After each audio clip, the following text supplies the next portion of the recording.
Hi, I'm Patrick Primeau. Welcome to the event. We'll be watching a glassblowing demo that took place in the Corning Amphitheater in 2019.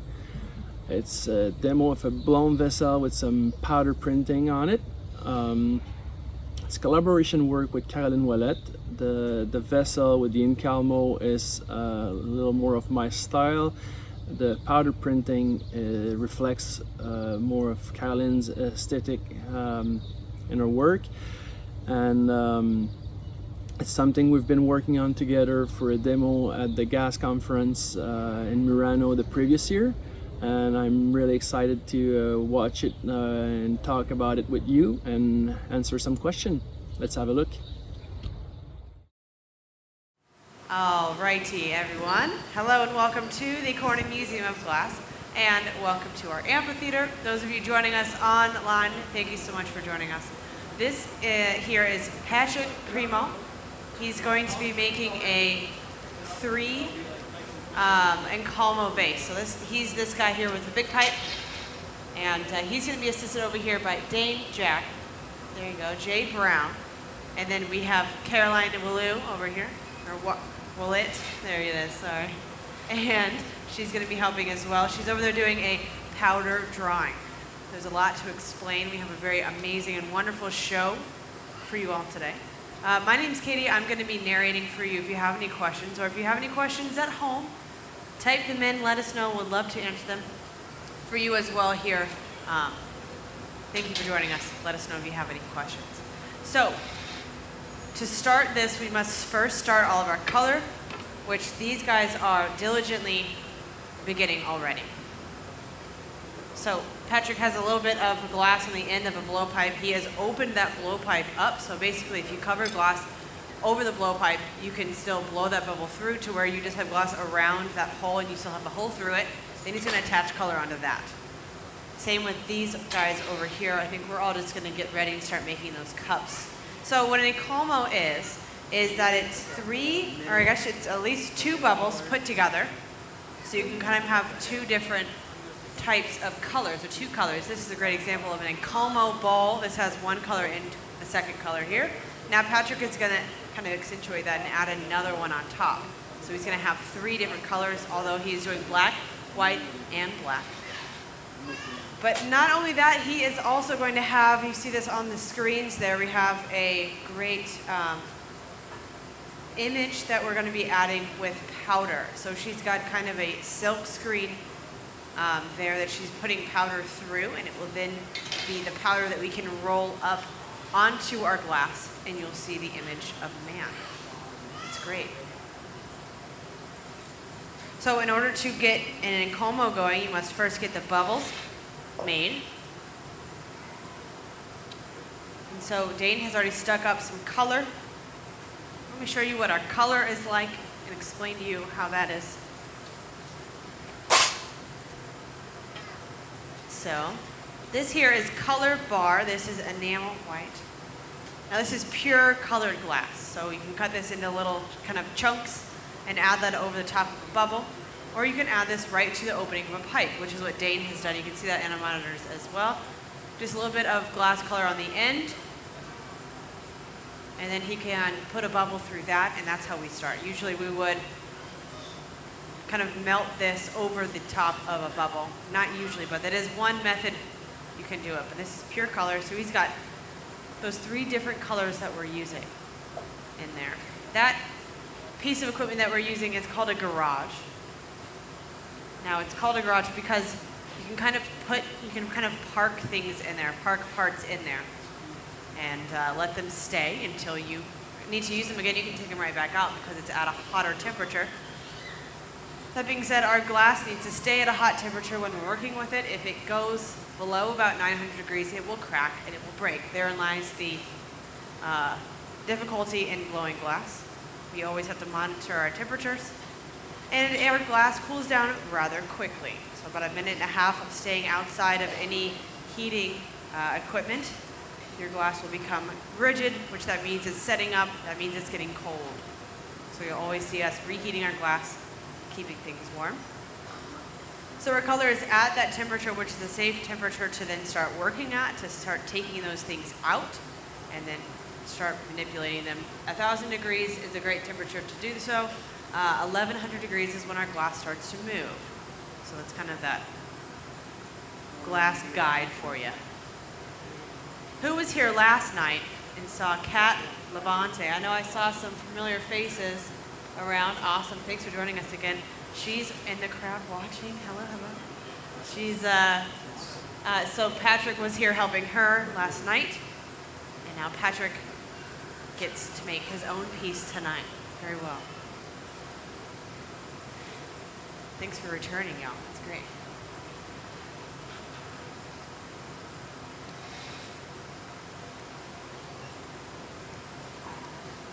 So our glass starts at 2,100 degrees for those of you who haven't seen any of our demonstrations before. 2,100 degrees is a very, very hot temperature. I can show our audience here what our glass does if we stop turning. Kind of show you the consistency that we're working with. Another tricky thing about glass, not only do you have to keep it hot, you have to keep it, the pipe, moving and turning. So this is us turning the glass. If we stop turning the glass, it's going to want to fall off onto the floor. And it will. There it goes. So it's very, very vulnerable to gravity. We're always going to keep it balanced on the end of a pipe.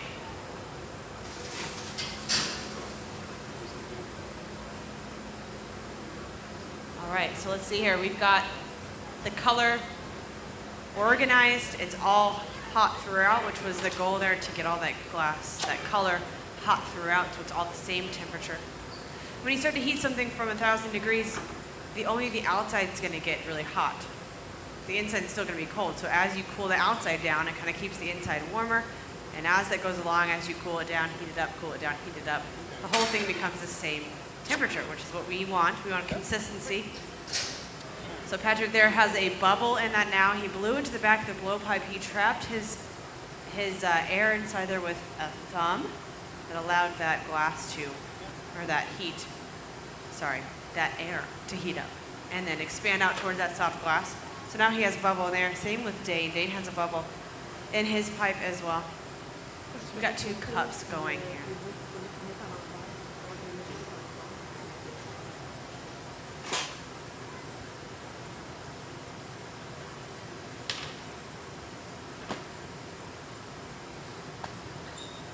So Patrick and Caroline are from Montreal, Canada. You might notice Patrick from the hit TV show, Blown Away. There we are. Yes, he was a contestant, made some awesome, awesome work on that show. But his current job, and has been for a while, is working in Montreal. He does work for and with Kat as well. So those of you who don't know what Blown Away is, go on to Netflix and check it out. It is the first glass blowing competition show. And they grab, I think they had about 10 glass blowers from North America that competed against each other for a grand prize of a residency here at the Corning Museum of Glass. So that winner has already been chosen, of course. No spoilers, but it's already kind of been spoiled. That person's already been here. That person will also be coming back later to do her full residency. There's a small spoiler, it's a her. So check it out, go see it. Come back and you'll see us for in October, 1st through the 6th. She'll be here. We'll probably be live streaming some of that stuff during that time, so let us know. Or at least tune in. Just now. Oh, we do know what the live stream is. Cool, we're gonna let everyone know at home and here. Right. Great question, thank you. What fuels the furnace? The furnace is fueled by natural gas. Everything here is fueled by natural gas except some of our torches. And then this piece of equipment right here, the pipe warmer, that is there to warm our pipes, is electric. It's most common to have natural gas. October 15th at 2 p.m. Eastern. Okay, we've got that person here for a lot of dates, I guess. So great. Okay, well, that is when our live stream will be. All right, now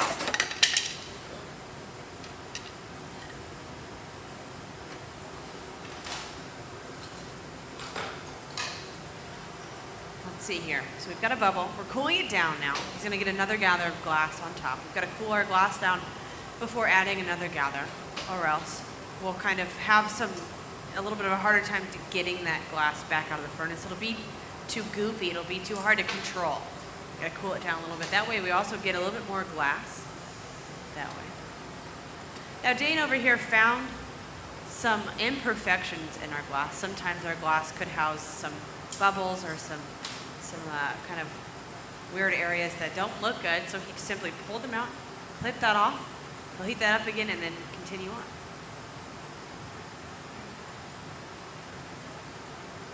There goes another gather from Patrick. You can see by the glow how hot that glass is. That's me giving you glass blowing goggles, everybody. So the hotter something is, the more yellow it's going to be. The colder something is, the more clear it's going to be, or the more kind of dark it's going to look. So you can all judge for yourselves. You can do the same thing that we do, which is judge by the color. We first judge by the way that it's moving, and then by the color of it.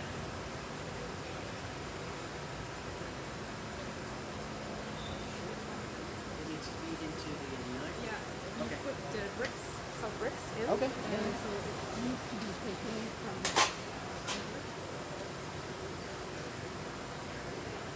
Now, in order for each one of these bubbles to kind of coincide really well with each other, is that they have to be the same thickness, the same amount of glass around the color there, in order for it to be all one cohesive piece. So we've got Patrick making a cup and Dane making a cup. They're both communicating to make sure that they all are on the same page, make the same thickness of cup.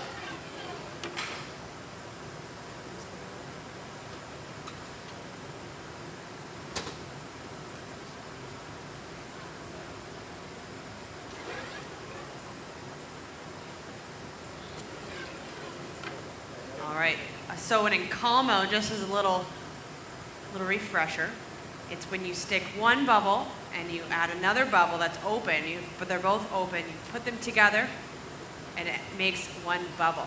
So basically you have to take one bubble, open it up into a cup, same thing with the other one, open it up and stick it together.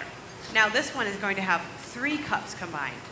So we will have a cup, we'll add a cup, open that cup, and then add another cup. So we're adding cups, they're sticking with the lips, will be touching, just like this here. You have one color and another color, and that line in between them is that incalmo. Yes, so that's an incalmo bowl. He's going to do an incalmo vase with 3 different cups.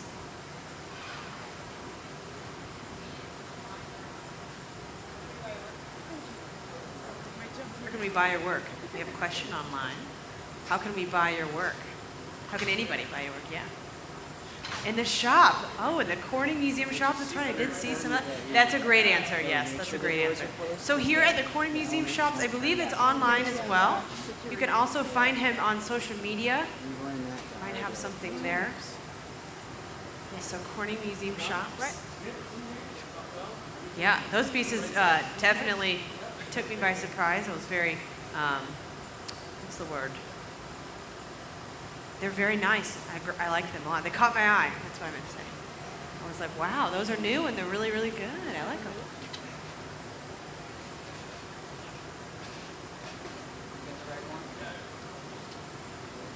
Yes, Corning Museum shops or social media, either one. You can now communicate so well with each other. Just a simple message. A simple wave. You can like wave to people now on social media. No strings attached, I guess, these days. All right, here comes another larger gather. Nice.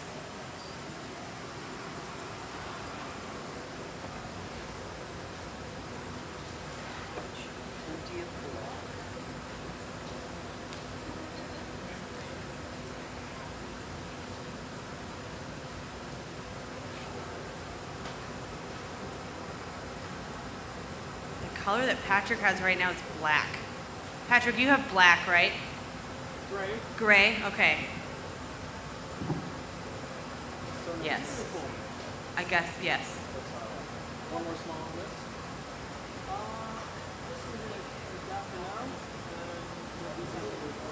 But maybe slightly white. Okay, we're gonna change the black to being gray. I was wrong. We're gonna use gray instead of black. That being said, he already has black, but, sorry, he already has gray. But I was wrong there. So, gray and white. So this tool right here, he's using is called a newspaper. It's a really great tool. It's used for cooling and shaping. We call it a newspaper because it's made out of newspaper. It's about 7 or 8 sheets. Fold it up, keep it wet throughout the process. You'll see us spray it off a little bit with some water. And it's really great because it's kind of a foldable material. You can kind of shape that material however you need it to be in order to cool that piece properly. You can also shape things really well with it. So you see he can kind of curl his hand with the glass as if he was shaping glass with his hand, but it's newspaper.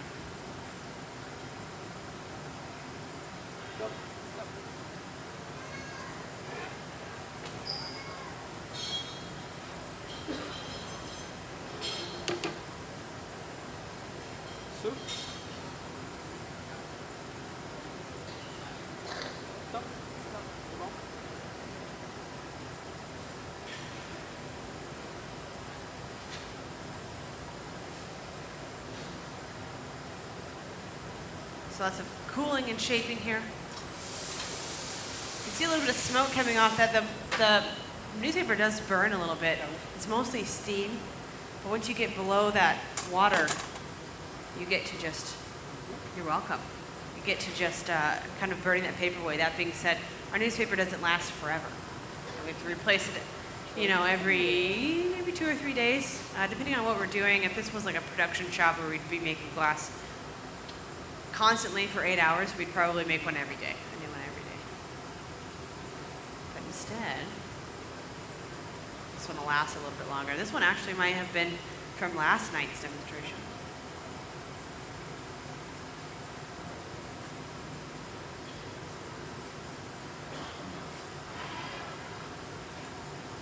All right, so we're kind of working some stuff out here, figuring out the next couple of steps. Does anybody have any questions while we're kind of chatting? Yes, sir?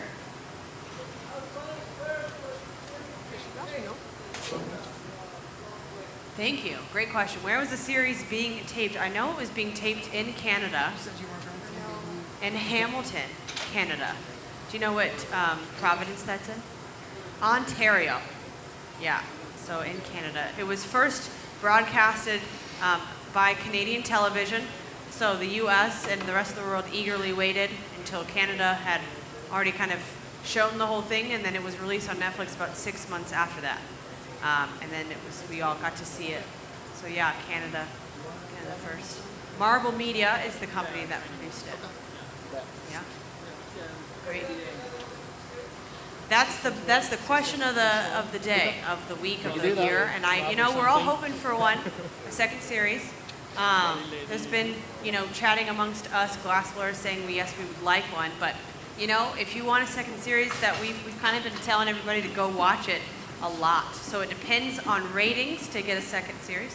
So if you guys just want to put it on, you can even just walk away and cook, or just kind of do the thing on your phone that that you like to do, the swiping, and it'll help. It'll help the ratings. Or watch it again, of course.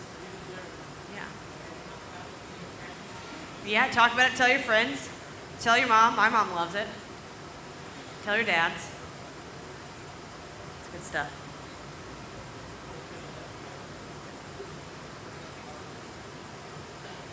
Yes, blown away is great. Yes, sir. Yes, that's a great question. He was cooling down the pipe. That being said, our pipes don't get so hot that we can't hold them. However, there is an area that does get too hot that we can't hold it. Sometimes if we're gathering a lot like this, since we're inside that furnace for so long, we might cool it down a little bit beforehand. You all are seeing what's called a strip gather, all of that glass coming off there, running like honey, like it does.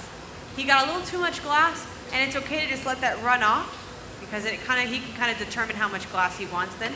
And then he can throw that, or we can, throw that clear glass back in the furnace tonight. We'll reuse that, or tomorrow. But yeah, so this is a pipe cooler. So if you put water on metal, we know that it cools it down. So you can just kind of pump this up, water circulates through, and then it can cool that pipe down. Yeah, so that is, there's a tarnished area where that pipe kind of gets darker, and that's where you will never see his hand. Even now, it's very close to it, but obviously he's comfortable or else his hand wouldn't be there. But that tarnished area is definitely a very, very hot spot. When you're beginning, it's kind of hard to remember to not touch that area. But if you're a quick learner, you only touch it once. So, yes. I saw a question way up there.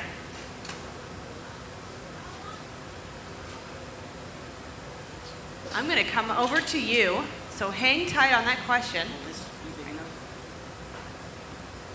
I know it's a little hard in this humongous room, this wonderful amphitheater. It's one of the coolest places in the world. This way I can hear everybody. Hey guys, this is fun. All right, what was your question again there?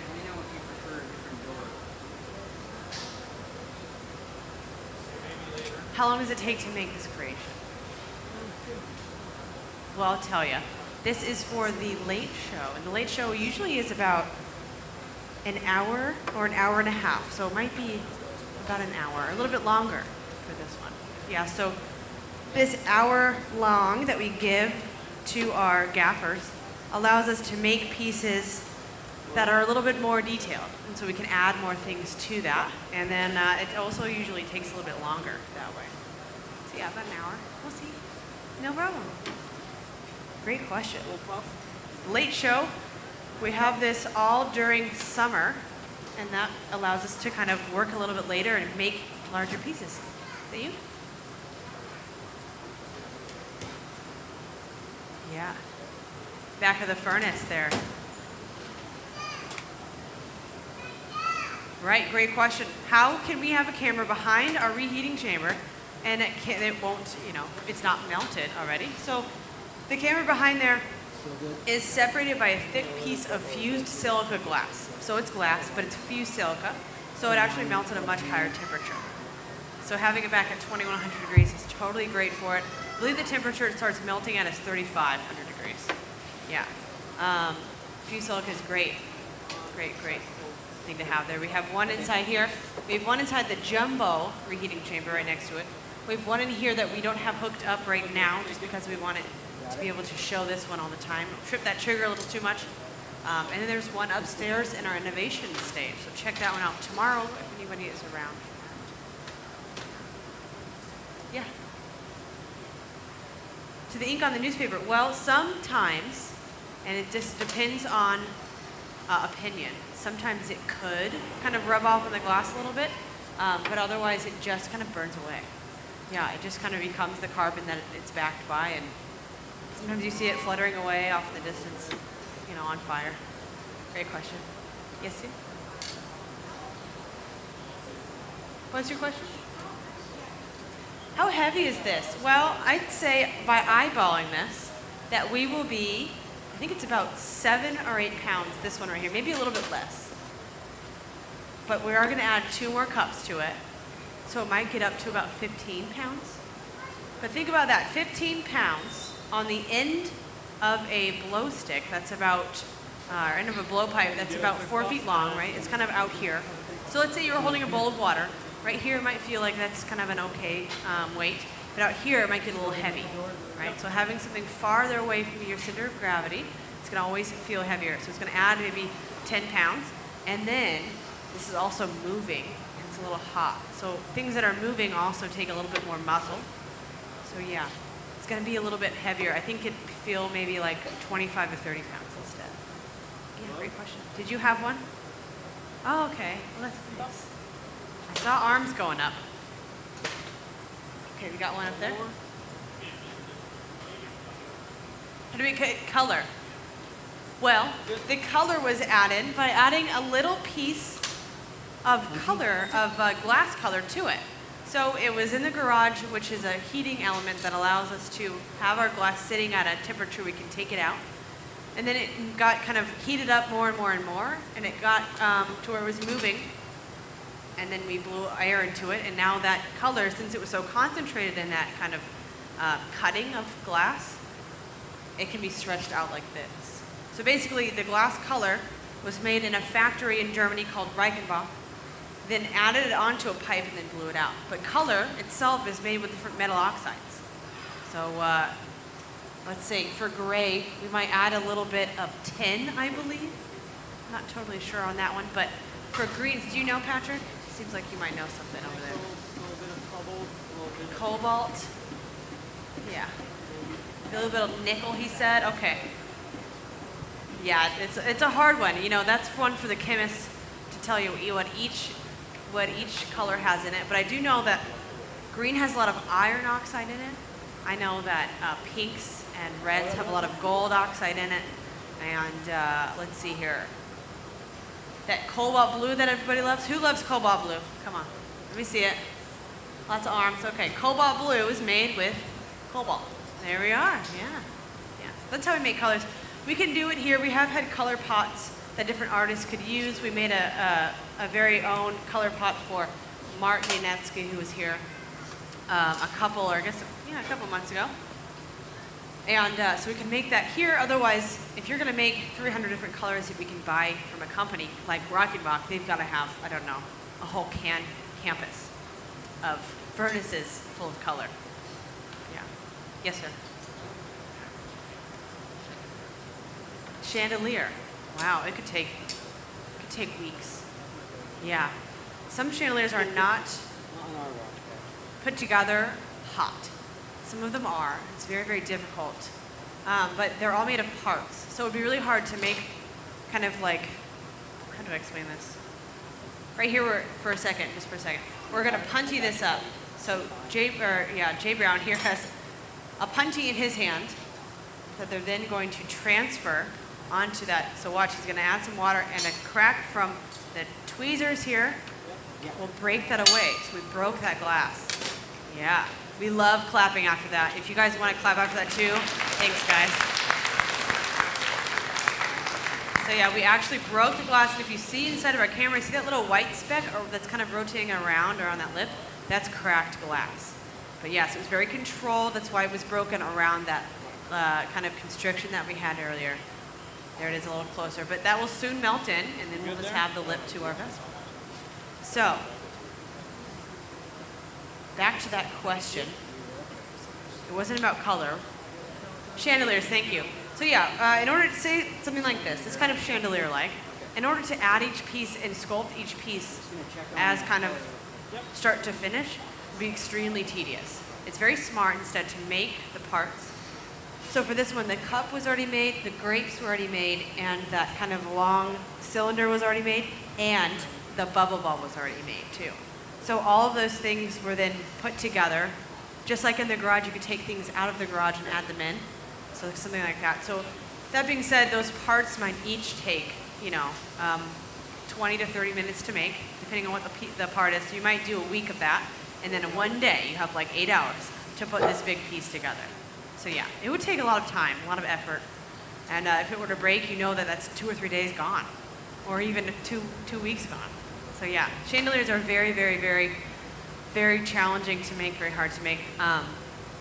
But I know most of the time they're not all put together hot too. They're just kind of either set together like that. You can kind of do some hinges that way. Or they're glued, you never know.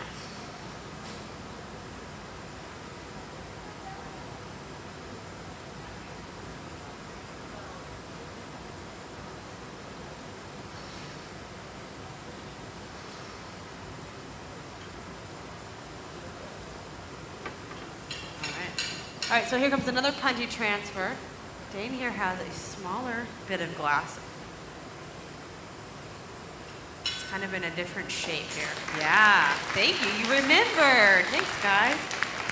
Awesome. Now, let me explain why we clap after that always happens. Because since we are breaking the glass, that crack that we caused to wrap itself around that line could actually travel down the vase.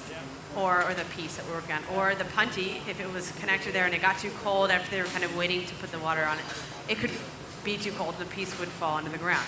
So it's kind of like a superstitious, yes, that's great, encouragement that went well, of course. But these guys, again, have been working in glass for a long, long time. Patrick, about 27 years. Dane Jack, about more than 20 years. Jay, about 6 years. So we've all got lots of experience. Those times when the glass falls and hits the ground happened when we were in 1 to 2 years of glass blowing.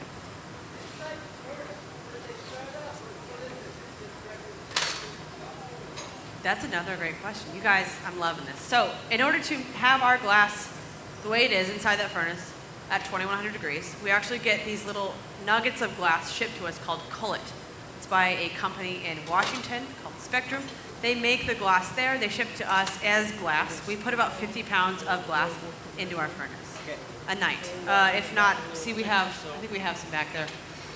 We'll put about 150 tonight. That being said, stick around if you want to see us charge the furnace tonight. I mean, that's not like the most cool thing to do, but we will charge it tonight. Yeah, so glass itself is actually made of, does anybody know? Sand, right? We know sand.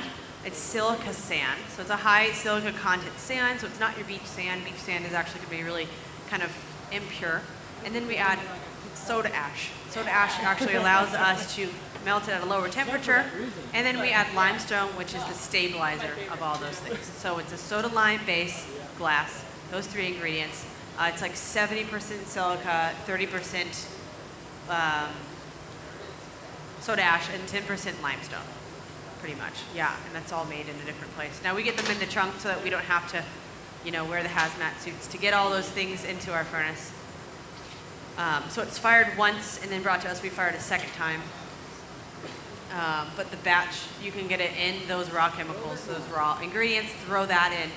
It's just a little it's a little less safe, more unsafe in that way. Yeah. Yes, sir?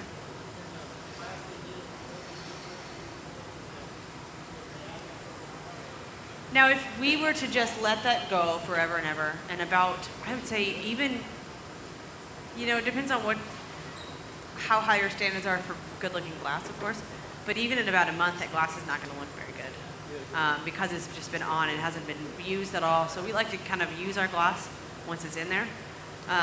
So yes, it can. Yeah, very much so. Yes. Nice. Great question. How often do these have to be rebuilt was the question. Now, this place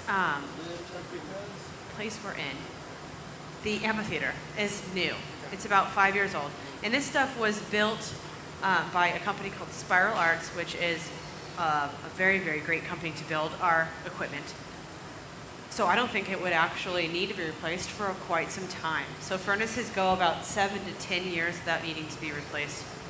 Annealers can last a lifetime if you take care of them. Reheating chambers can last a lifetime if you take care of them. So as long as we take care of them, it can last a while. It just depends on that, of who's working with them and if they're taking care of them. But like all things degrade a little bit. So we might have to replace some of the linings. We might have to replace some of the doors there if they get cracked. But otherwise, this is one of the best studios in the world. So yeah. The Crucible, right. So this one is an invested crucible, which means the crucible is actually built into the furnace. I'm not 100% positive on what it would mean to replace that or even if it's possible on this one. But basically, I do know that these furnaces are built to last that long. Built to last very, very long. And I don't think you would even have to think about that for a while, I guess. Yeah. Great question. You know the word crucible. It's great. It's not very common. It's great. Awesome. Yes.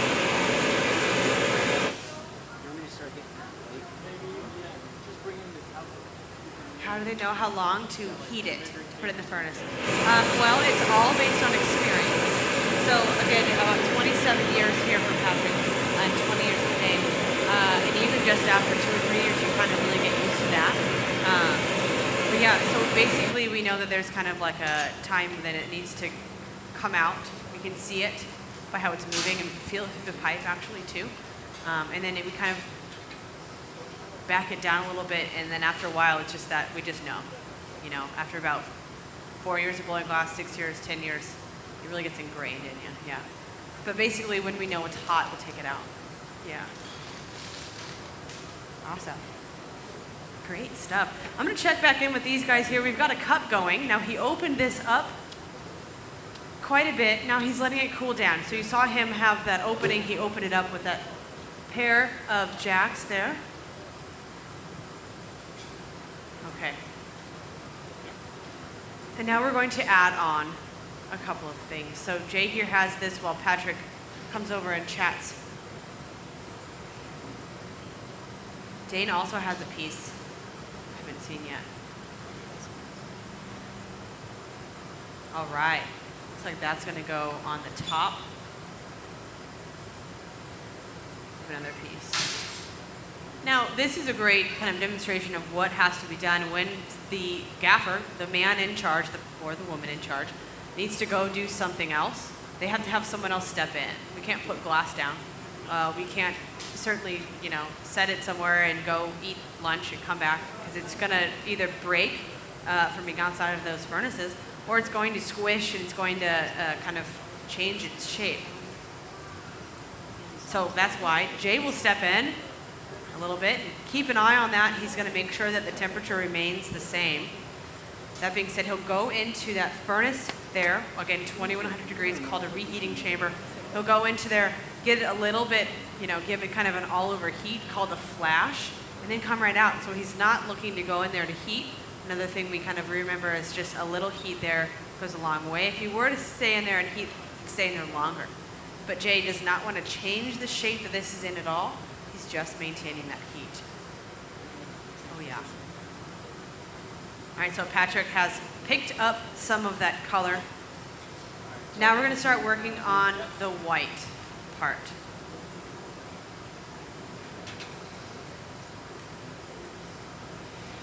All right, now Jay is going to also put this into our garage. And our garage, like you all know, is going to kind of safe keep our piece until we can bring it out at 10,000, not 10,000 degrees, 1,000 degrees, sorry.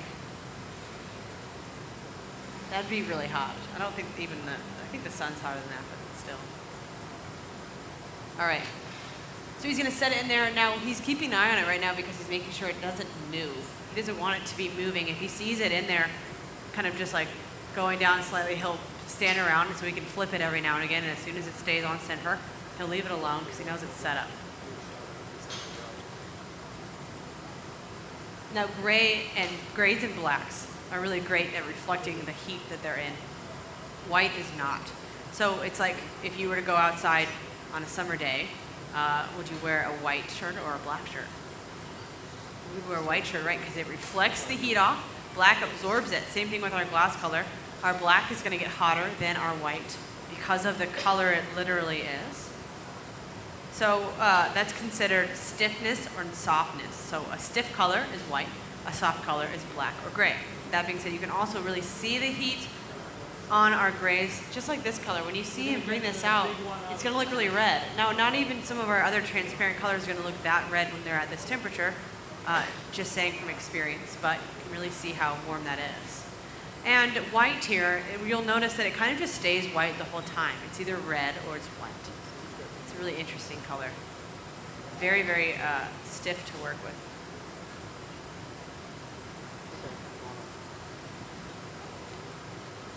All right.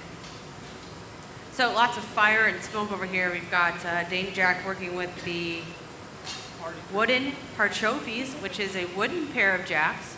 I'm gonna hop back in here. If you guys still have questions, I'm more than happy to come back out and chat some more. I can run up and down those stairs, no problem. So,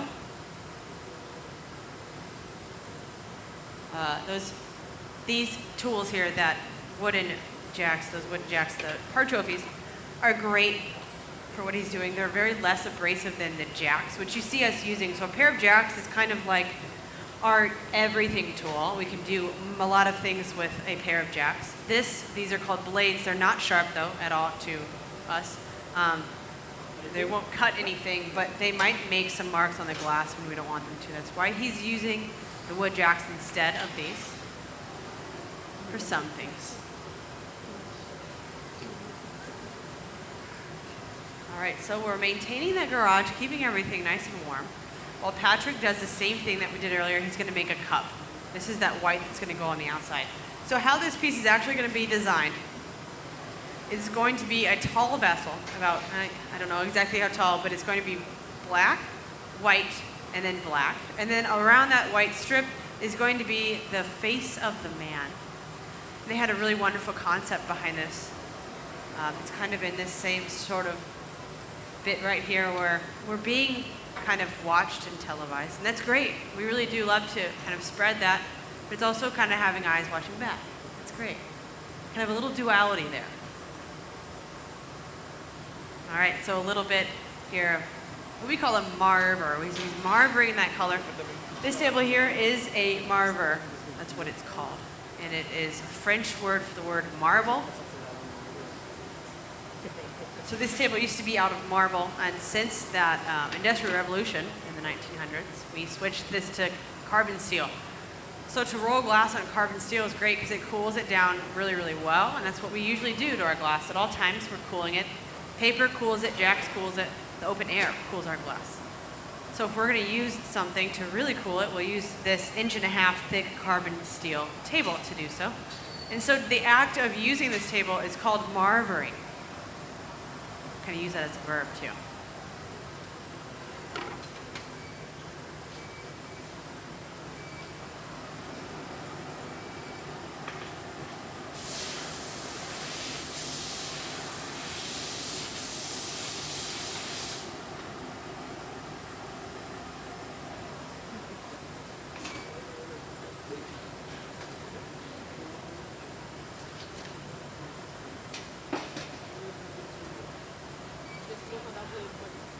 Hey, can we give a quick round of applause for the team? That'd be, thank you guys. Thanks guys. Awesome.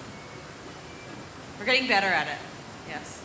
That one wasn't for anything specific, but just a little bit of encouragement for the team and for the littlest one that loves to clap over here. That's awesome. There she goes.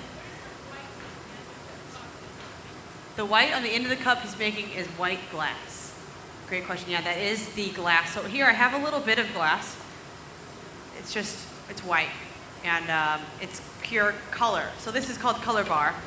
And all of our bars over there, kind of sitting over there too, to kind of give an idea of what our glass looks like. And it's kind of raw, more raw form before we add it into a piece. But yeah, so he had just a little chunk of this in the garage that he took out. And then he kind of melted it down, made sure the temperature was even, and then added a bubble into it. Yeah, so that's just white color in there.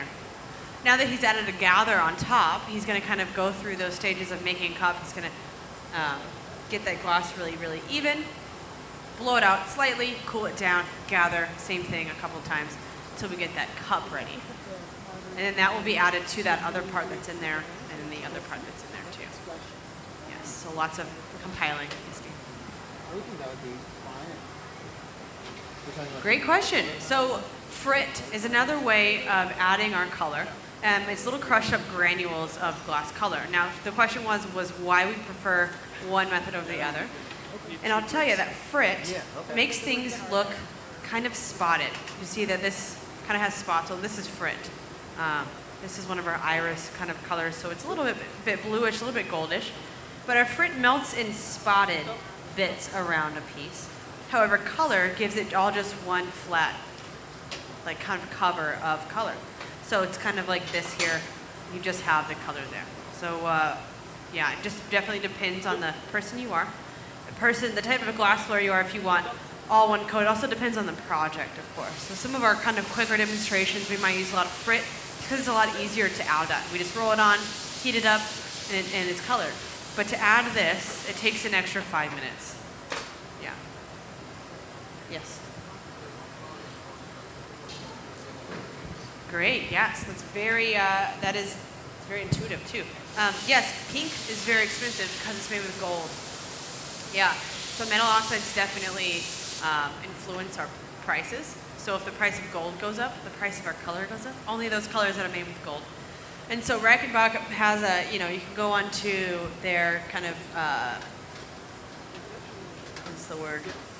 Manufacturer's website, which is kind of like a manufacturer. They're like the middleman. They're like, we order from them, but they get it from Reichenbach. They're called Olympic color rods. You can Google it, look at that stuff.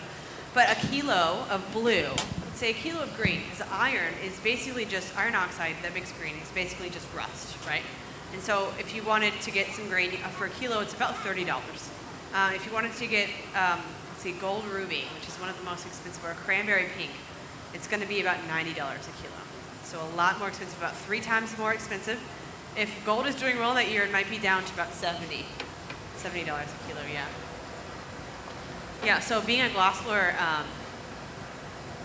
it's kind of hard to do this medium because we have to pay for that color. So, we also, if we're going to use a studio that we don't own, then we have to pay for the time to work at that studio, which runs, $30 to $60, or maybe even up to maybe $70 an hour, depending on the studio and the demand.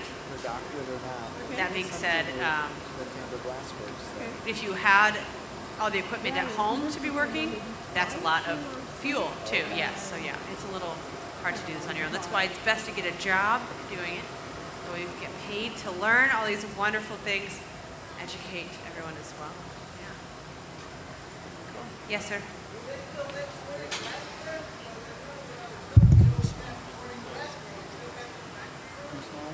Corning Glassware is not any longer in Corning.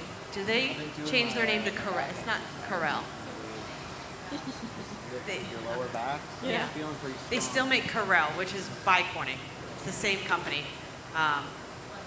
Free's okay. Soup? Okay. Right. Yeah, so we still have the research and development company that does the development on that type of glassware. However, Corning does not make it by the name of Corning, although Corel does, which is right across the river that way. Yeah, that way. So check that out. You can actually take a tour. I really want to take a tour too. It looks great. But yeah, so not so much.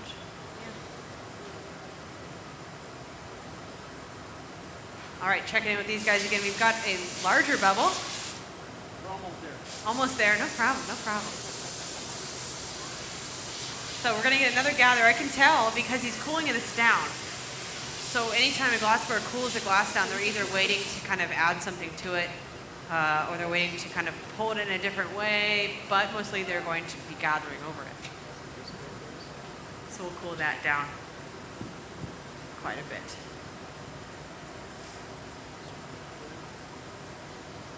So as far as the material and what it is like and its temperatures, from 2100, remember it's very honey-like, to about maybe 1800 and down to about maybe 18 to maybe 15 or 1400 degrees. It's like taffy.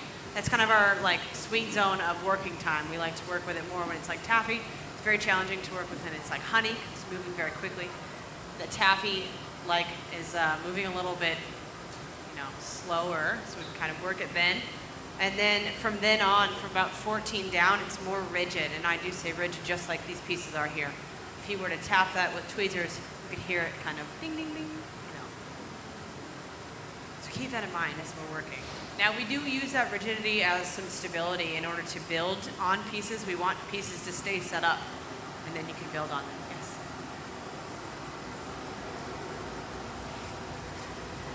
That's a wonderful question. Have the basic tools changed over the centuries? The quick answer is no. The only things that have changed is the equipment as far as technology. Like our annealers have touch screens on them, and we can program them with computers.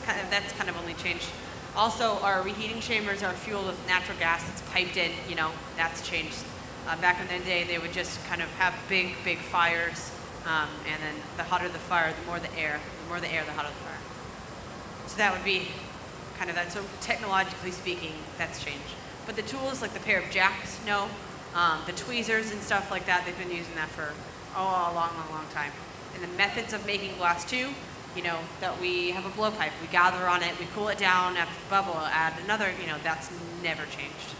Yeah, so it's very, very ancient things. And also it's very traditional. So a lot of the things you see here will be in every single glassblowing studio around the world, depending on, of course, their advancement, if you have, you know, kind of either a basic studio or not. But you'll always see a bench, whether it's a standing bench or a sitting bench. You'll always see some sort of metal table. You'll always see, of course, the reheating chamber and the furnace, or just a furnace you can use to reheat your glass. And then torches, maybe, you know, just kind of that same universalness of glass. Doing up here. We're good? Okay. Awesome. You did the same funny thing as you used to, give me the small pipe. You know, we were working on like the cup pipes earlier, and I didn't even think anything of it. Until eventually I was like, oh. Here's my new trick, got me to run the small pipe, that's it. I learned my lesson, I wouldn't come on that today.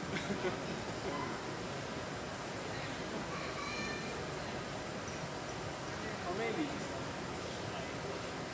mix up small and large. No, you said exactly what we should have. Yeah. I'm gonna put that one on this. I think that one's average. It was almost good.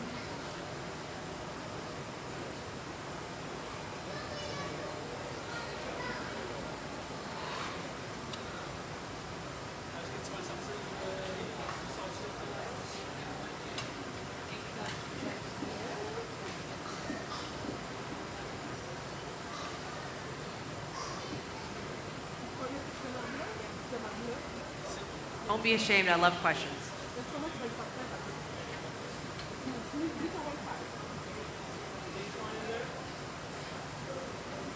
Like Walmart, Pier 1 imports, that sort of thing. They're all done by machines. Same with our glass bottles that we get our root beer in, stuff like that, will be done by machines. And there's actually some really great information of it, about that stuff up in our innovations. They have kind of that bottle making machine there. But basically it's just kind of a big furnace full of like, you know, tens of thousands of pounds of glass that they'll cut off just a little bit, and it gets kind of falls into its little mold, and then they press it and they inflate it, and then it gets sent off in its bottle. It's just like that. That's how they mass produce stuff. Does it? Well, it does, yeah. It goes through a really fast curing process. Because it's lower quality glass, it doesn't need to be cured that well as kind of our stuff does. So, but yeah, yep, very quick machine made stuff. People can act like machines sometimes to do production. You know, if you get a bunch of us together, we can make things really quickly. But yeah, no, mostly done by machines. Yes. This piece would probably take, you know, it'll be up to Patrick. He will decide. Usually we kind of offer general either 12 to 16 hours. If he wants a longer one, he can choose that. But my answer would be 12, and we'll see. Yeah, yeah.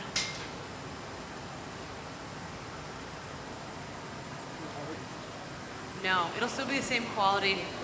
But no, the length of time is dependent only on the thickness of the glass.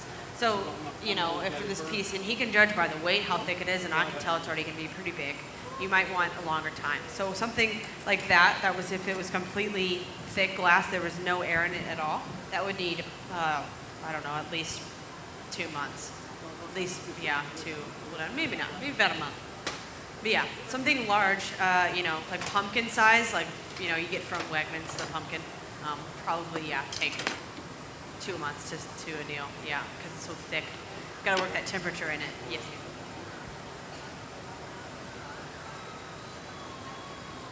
What's different about Murano glass? Well, Murano glass has a lot of history.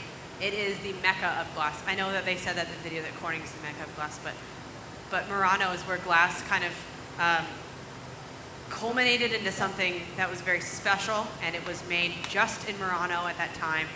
There were lots of secrets in Murano. It's a very, very important time for glassblowing. It was kind of the Venetian Murano era, where a lot of the glassblowers lived on that island, and they would just make glass there. So that's what makes it so special. So if any of you, who's been to Murano? I haven't, unfortunately, but yeah, so it's a very special place, and glass is infused everywhere in that place. So yeah, that's why it's so different. And a little more pricey, maybe. Is that what you maybe have seen? Yeah, a little bit more. Slap a few extra dollars in there. All right, so we've got a gather. Now I can see that we've got a shape going. So I know this is the last gather for this piece. Now he's shaping this up into a bit of a cylinder. Now you see he's also telling his assistant, Caroline, here to do things, to blow into the back of the pipe. Again, communicating, using lots of teamwork. That being said, glassblowing has a lot to do with teamwork.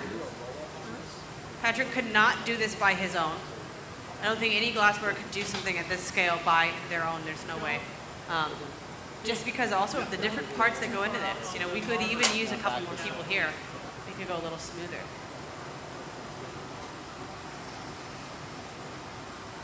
All right. So these blocks are precariously set on the marver.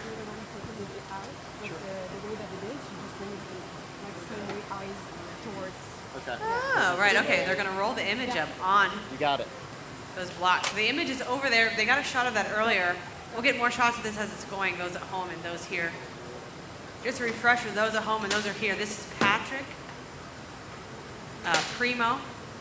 Patrick Primeau. Yeah, he's French-Canadian. Got to get that one down. And he's making a 3-piece incalmo vessel, and he's going to add some kind of powder drawing onto it of a man's face. It's awesome. So this is the middle section of that incalmo vase. Now he's got calipers there because he needs to know what size this is going to be at. He's got it all sized up, all measured out, so that there isn't any room for any failures at all. So there's no room for failures. He's got measurements going. You're very welcome. That's what I'm good at for right now.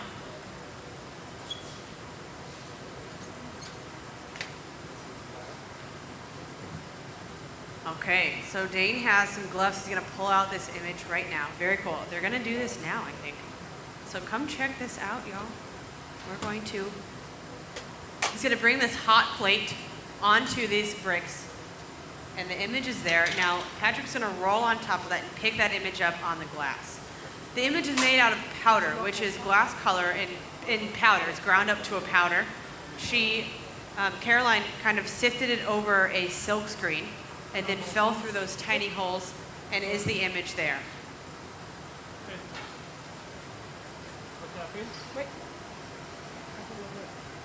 Now, they're very smart and they made 3 of these images. So he's only going to pick up 1, or maybe all 3. There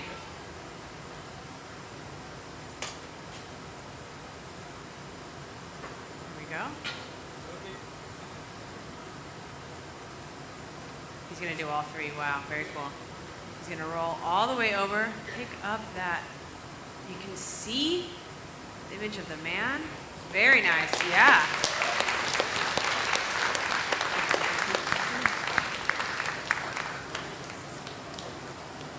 All right.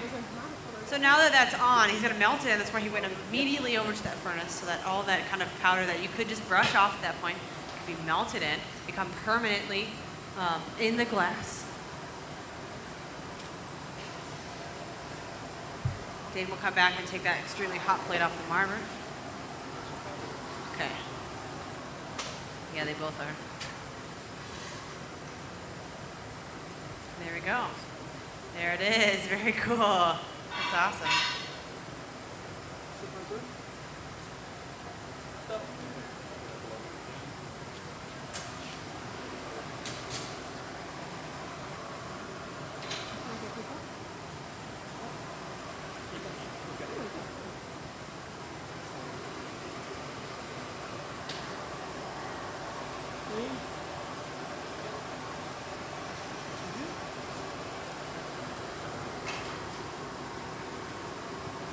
All right, using that marble again to kind of shape this up.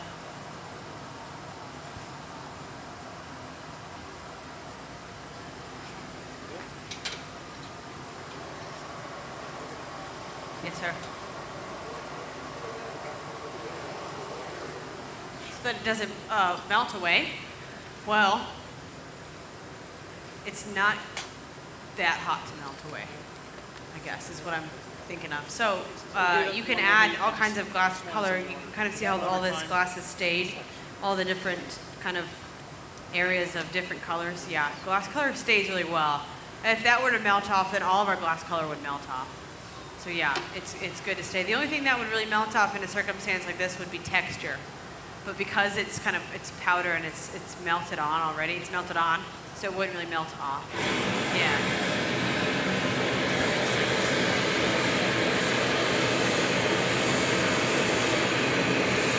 Very cool. Can you guys see that? Look at that. That's great.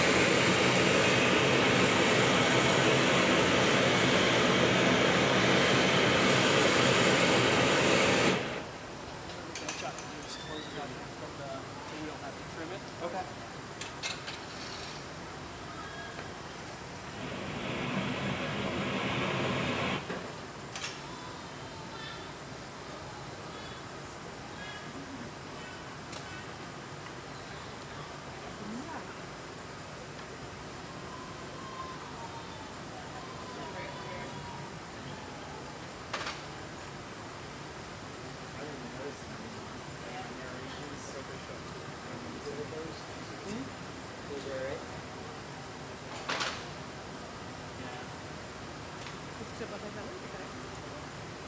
C'était là que tu veux le faire.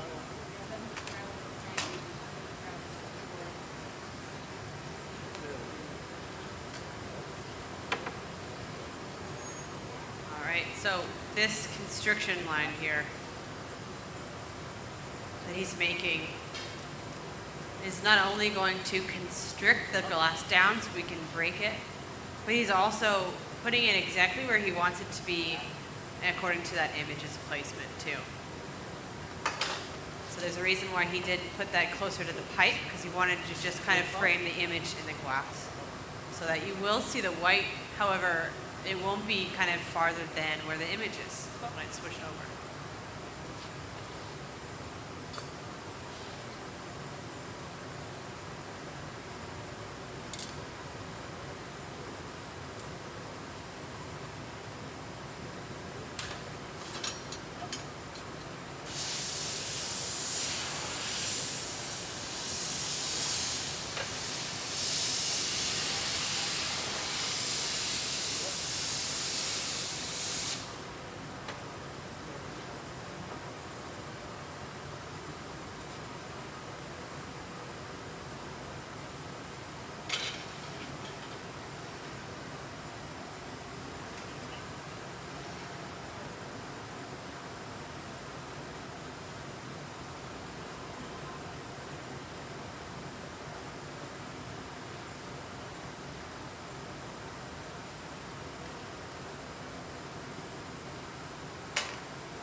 So this piece will also be opened up, so he'll do that again on the other side. We'll cut that part off, or actually probably break it off, and then we're going to add the bottom of the vessel to this. So that first addition will happen soon, and then we'll break this piece with the bottom and this white part off of this and add it onto, oh wait, yeah, no, we're adding this onto the cup that's in there, sorry. That will be on the punty. Something like that. I don't know. Never mind. No, it's okay. All right, so you can see now with this newspaper also constricting that area. You can use that tool to constrict as well.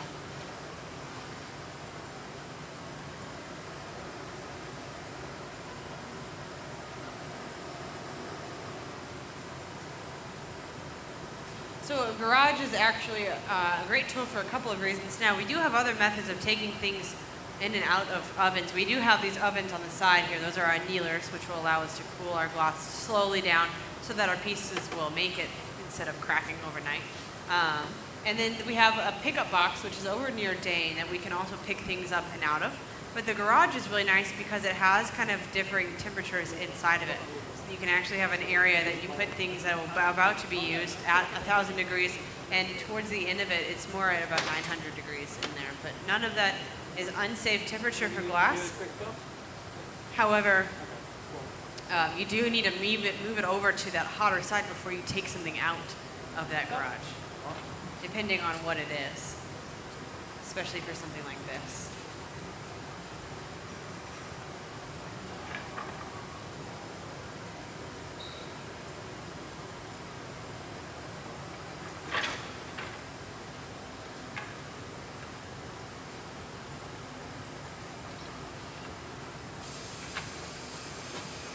How long do you need to get that out of there?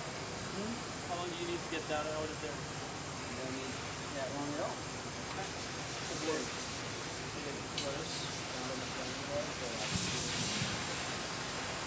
Okay.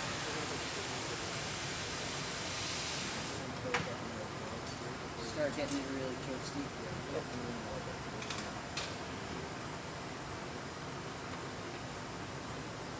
Like that? Yeah, maybe.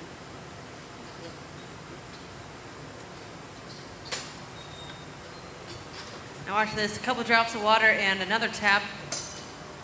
Now that's very, very hot, so it might take a little bit of time to get that piece to come off.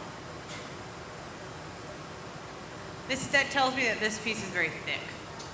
If that was thin glass, that would have come off just fine. But the more you wait, the cooler it gets, which of course helps it to come off later.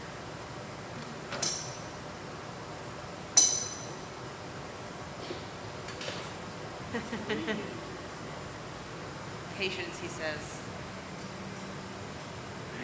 You cannot be a glassblower if you don't have patience. That's very true. Patience is a great gift.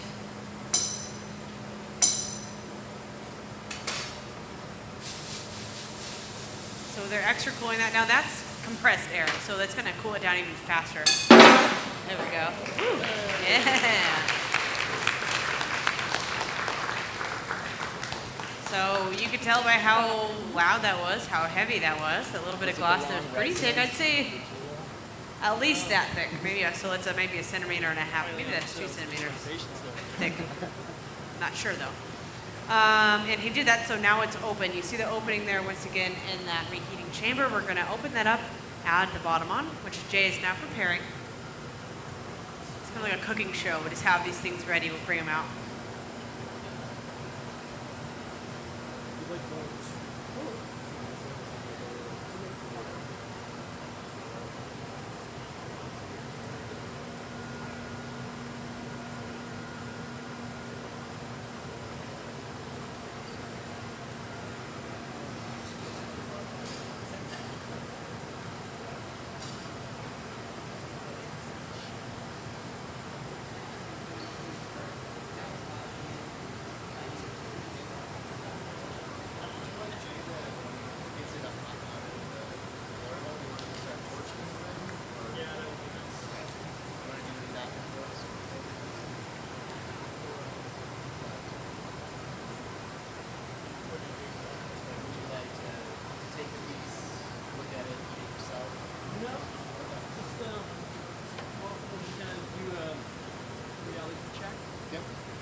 Reality check, he says.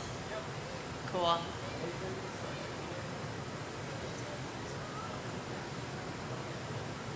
So you see he's opening this up. Caroline is paddling that back part there, that lip, to get it straight. When you do an incalmo, you want both cups to be as straight as possible, so that when they line up, you don't have a wobbly seam. The good things, the kind of things you look for in a good incalmo is a seam that looks seamless, or I guess there will be a seam because it's two different colors, but it looks very nice, you know, no wobbliness, no extra glass, no clear glass there either, just the colors line up really well, kind of as if it was effortless, of course. But it's glass, we know there was an effort. All right, there Jay goes for the big move into that reheating furnace to heat that up.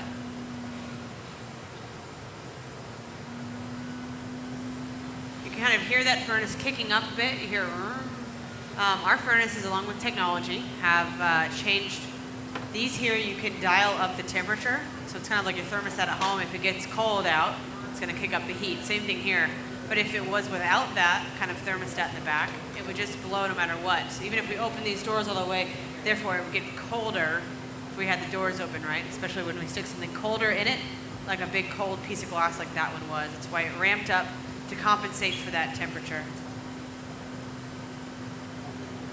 So these, yeah, are state-of-the-art reheating chambers. They're wonderful.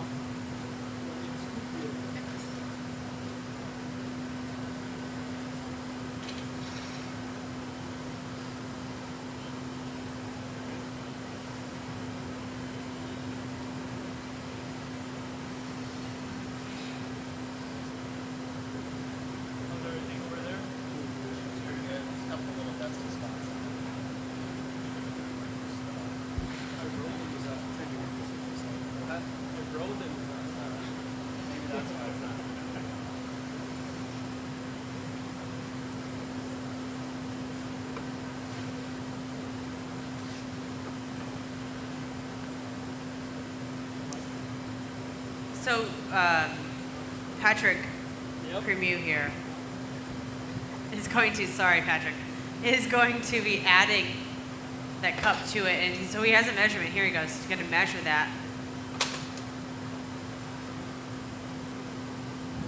And that measurement is going to coincide with this one as well. This one has to be the same measurement.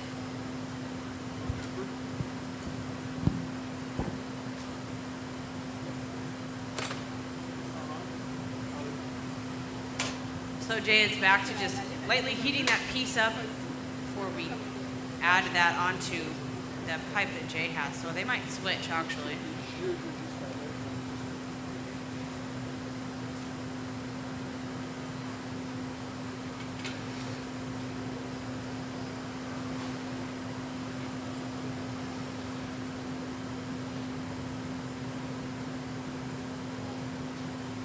Good? Yeah, we're there in a second. So you can do a, give it a clutch and you can come over.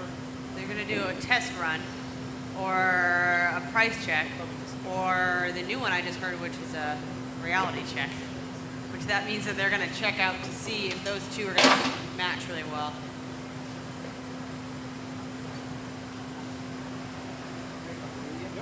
As far as the measurements go.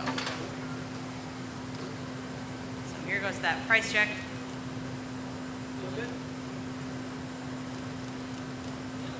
Alright. It says it looks Want me to good. torch it at all, or just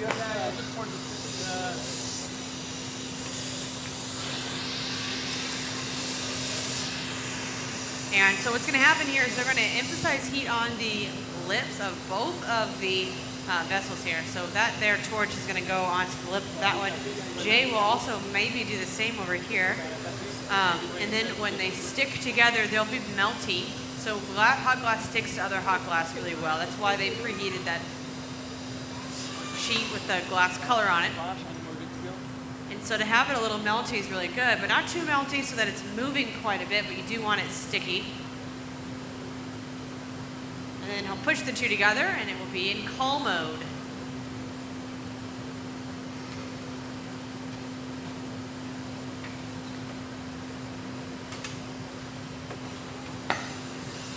good to go? All right, Jay's gonna give us a big heat and bring it over. No, that one's at 3,500 degrees. That other one, that Ranger, is about the same. They can both become really hot though, 5,500 degrees. Those torches are meant for flame working, but we kind of adapted them over here so we could do things like this. Emphasize heat really well in one area. Okay, looks wonderful. Here we go for the stick up. Now one of these two is going to come away. Now let's check this out.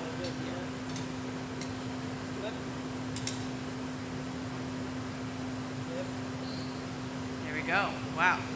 Looks great.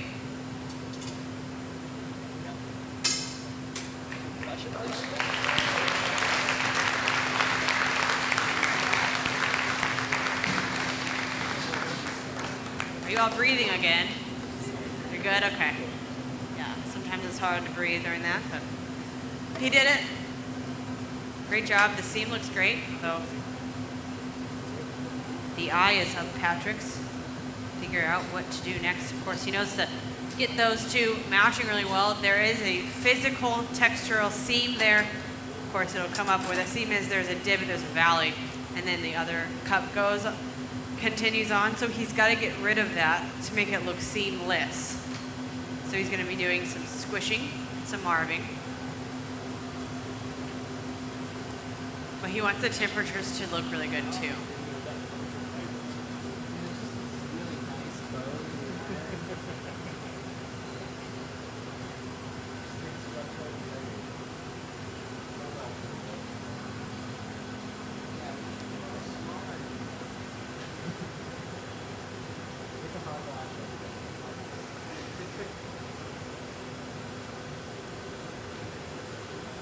Also be holding it into the air, which helps the weight of it to kind of push back down.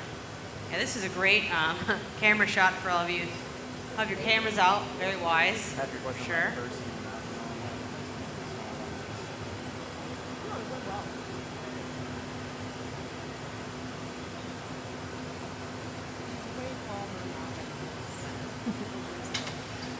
Nice. Now he's going to do that a couple more times just to ensure that there is no seam there. We do have to get that part out. For the most part, we have the first one done. Then we're going to flip it around onto a large punty, and then we can add the top side to that. Now the top side is shaped in that way for a reason, so that he kind of has that shape going. He doesn't have to shape it too much after he adds that, and that'll help with the all over kind of shape of the piece.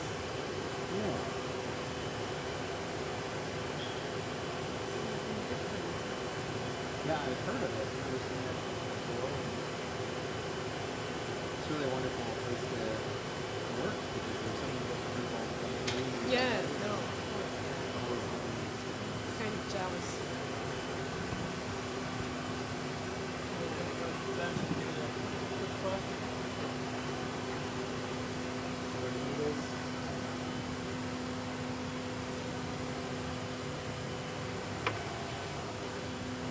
Once again, that gray is giving off that look of heat really well. It's just going to look red while we're using it.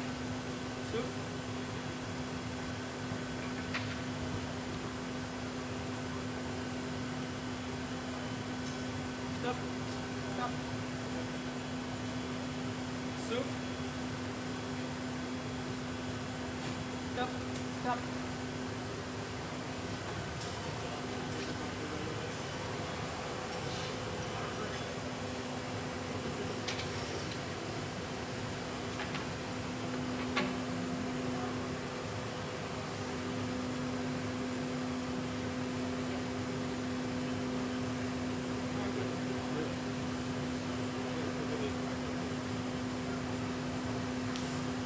We do have a size limitation here, as well as a weight limitation. There are lots of people who can make really large things out of glass. Some people prefer to, some people prefer not to. Of course, it just depends on the person. But I will tell you that the more glass you have, the heavier it gets. So, of course, with that added cup, we have added probably about 7 more pounds to that. It's too big for me, so I never work on that. That being said, our size restriction depends on the reheating chamber that we're working out of and the amount of glass that we have in our furnace to take out to then use.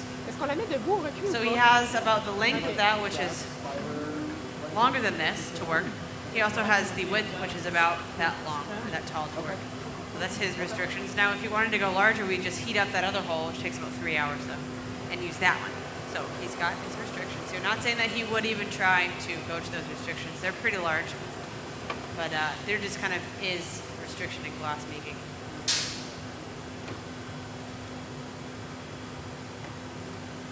If you wanted to make a big glass sculpture, which there are, Chihuly, for instance, makes really large, tall glass sculptures, but they're all made of different parts. Again, with that part application, putting things together, you definitely do, be easier to make them one piece at a time and then add them together. Stop.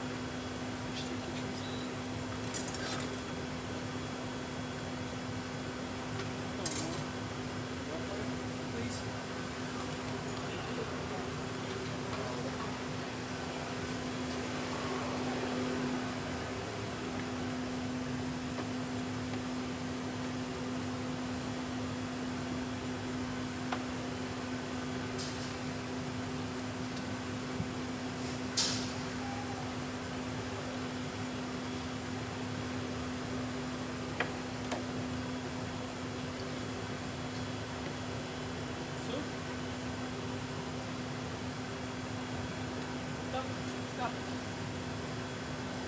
Now, there's a couple things here, as far as that heat goes, that we're being aware of as well, is because something that large is going to put off a lot of heat. And 2100 degrees in general is very hot, but our arms being that close to it, a large object like that is going to put off a lot of heat.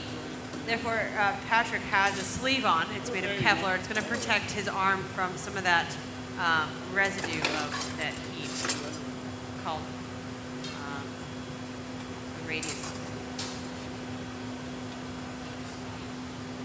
radial heat. That's the word.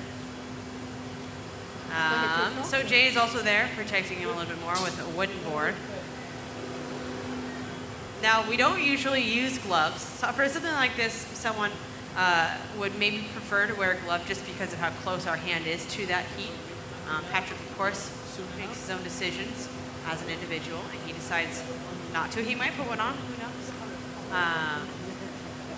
But it all depends on the person. Now, it does kind of cut down on some of our dexterity to use a glove. It makes us feel a little bit more clumsy. We can't react as quickly with gloves on. We also can't feel the heat. So if we're, working with something hot and we know kind of where our heat is, we can feel it through our skin, having gloves on takes that away. So we actually don't know how close that heat is to us with gloves on. But because we know the heat will be very close to us during this, someone might prefer to have a glove on. Otherwise, we are wearing all cotton. Cotton's very important to have in a hot shop. Synthetic materials will burn onto our skin and cause a bigger injury. So you always see a glassblower wearing cotton. Definitely in the hot shop.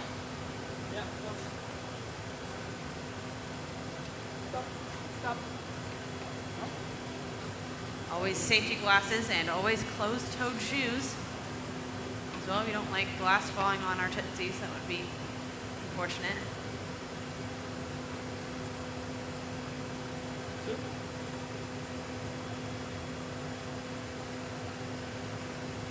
Stop.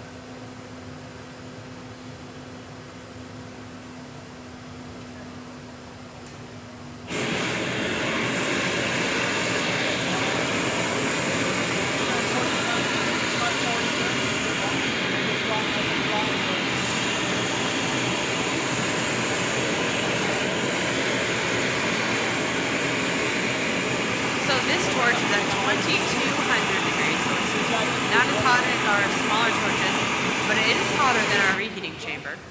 And we will use that, to heat kind of larger areas. And it kind of gives a little bit of emphasis on a certain area that the reheating chamber won't get. So it's used a lot to kind of heat up that bit of glass on the end of the pipe that connects our glass to the pipe. It's very important to keep hot. Without that, we wouldn't be connected to the pipe at all. So we're always keeping that warm. Now he's going to superheat the bottom of this in order to flatten it. This really helps to get a really flat bottom on a piece. And then we will put a punty on the bottom of this piece, flip it around, and add the top part of this piece. So we're nearing the end. This shape here is conducive to what the last part is going to look like, the actual end shape is going to look like. So this last incalmo piece is just kind of that top area.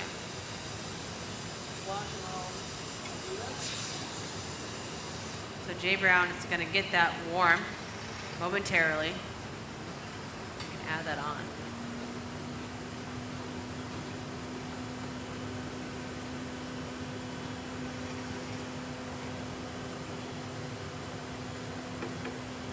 Now watch as he pushes that flat.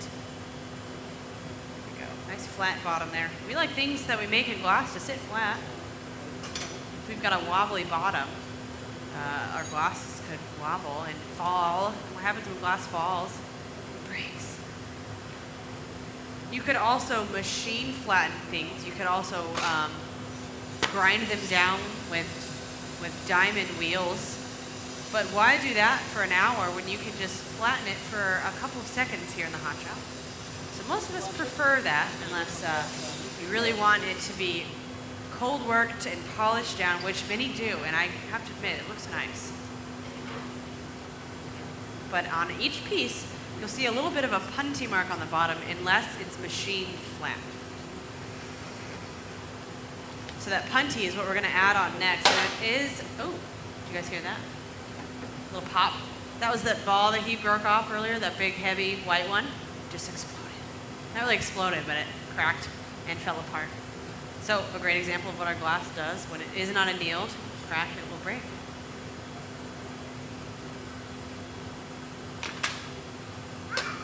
That looks like a really flat bottom. That's great.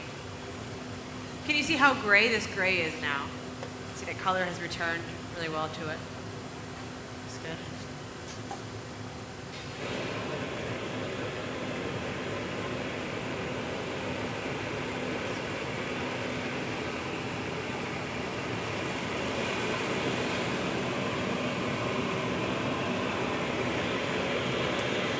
So, for this punty transfer, I'm going to use a blowpipe. Yeah, that's it. Absolutely. Now, the reason we're doing that is because that blowpipe is a little bit more structurally sound, I guess. It's the wrong words. It's going to be the right size. So if you put that on a tiny stick, it's not going to work. It's not going to hold the weight. But a blowpipe is structured so that it can. So it's basically a bigger pipe that's meant to hold the weight.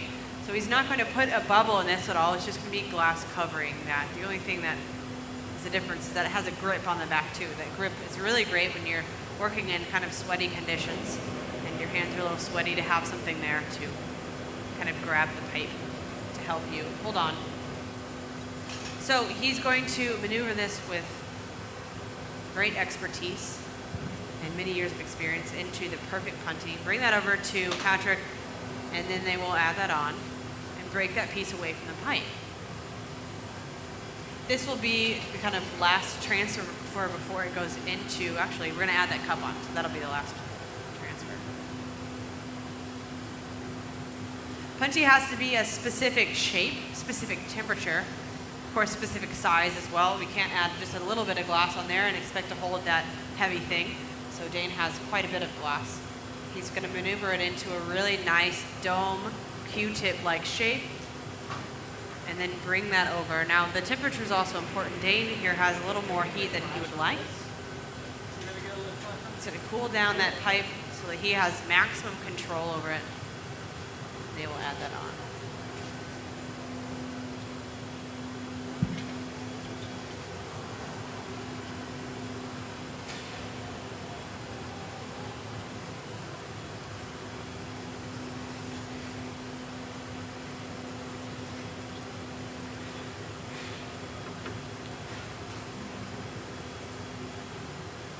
All right, so these two, their temperature has to be correct too. Patrick can't be too cold for this, but also not so hot that he's moving. We don't want this to be moving at all. We want it to be set up.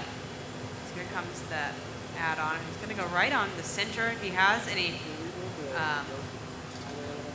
if he has it off center, he'll just kind of find the high spot and push it down. He's going to make sure it's ready to go, and then he's going to put a couple drops of water or just the cold part of the tool. That will be enough to thermally shock this glass, cause it to crack. A little bit of emphasis of heat will help also in that thermal shocking. Whenever you're ready. Whenever you're ready. Here comes that water.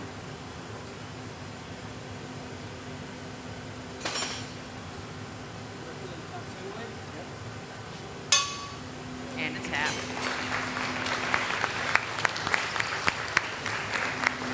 Very nice.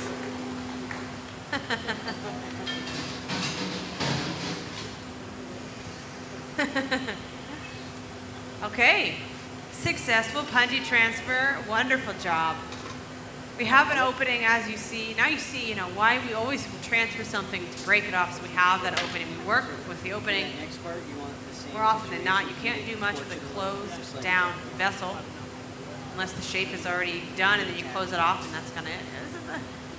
With making different glass art, you can make whatever you want nowadays, whatever shape that you like. This opening, though, we will attach the cup. The cup also has an opening, too, so that it's a functional vessel. Some people will still always work in a functional setting. Some people don't.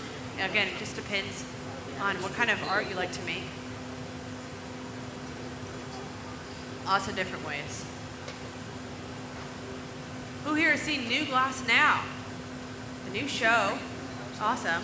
I wish there were more hands up, but go see it if you have a chance before the museum closes today at 8, or come back tomorrow and check it out. But it's it's all a bunch of artists from all around the world showcased here at the museum, and it's 100 artists, and they're all doing phenomenal, kind of groundbreaking things in glass. It's kind of a review. It's a show, or at least a kind of compilation of works that happens every year. It's called the New Glass Review.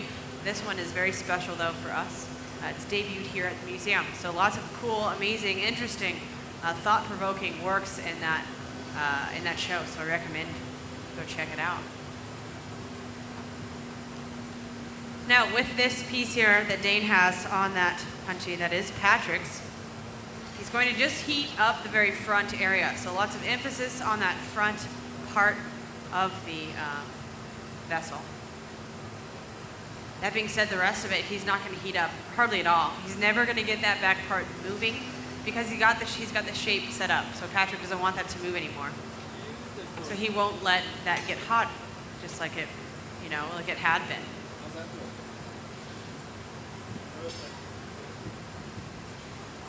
So again, we have a size, and that size is determined over here. So he's got to get to that size, and then we'll size them up, add them together once again.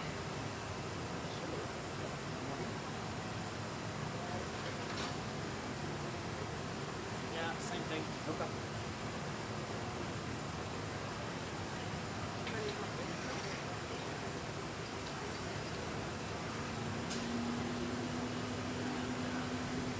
Uh-oh, where'd he go? Oh, I'll ask him again. Hey, oh well, I guess so. There it is. We're making a hobby base. Patrick, I have a question for you.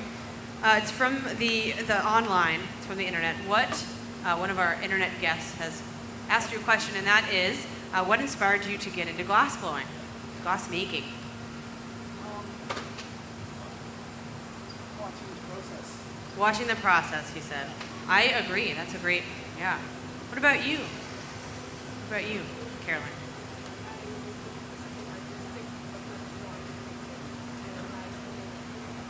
That's great. Okay, awesome. So Caroline found it by she wanted to be a part of the artistic process, but not drawing and painting. She kind of just stumbled upon glass, and Patrick found it by watching the process. He really enjoyed watching the process, which I can relate to. Yeah, just like this, just like what you guys are seeing. So we could be inspiring young glassmakers right now. Isn't that awesome? That's how I was inspired as well, watching some friends blow glass and then getting into it that way. It's a very captivating medium. It's a very challenging medium.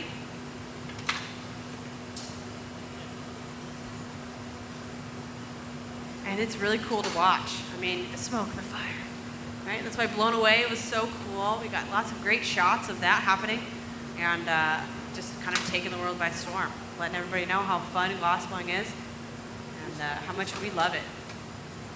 We just love it.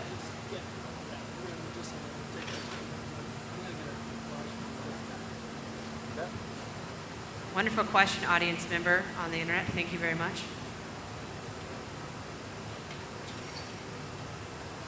Dane, what about you? What got you into glass making? His family. That's right. He comes from a line of glassmakers. Your father was a Steuben. No. Your brother was, oh, right, okay. Awesome. Aaron Jack was a Steuben worker here. Well, right in this area was where the Steuben factory was, and his brother Aaron Jack was here working for Steuben for quite some time.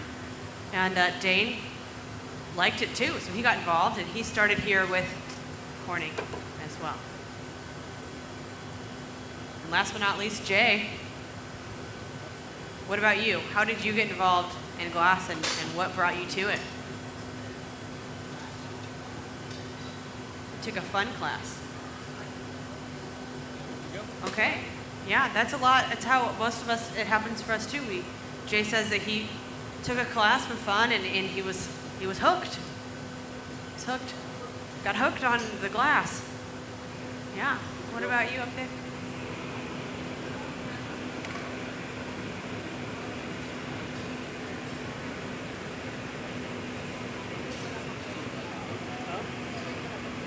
in the stores, are they machine made or handmade?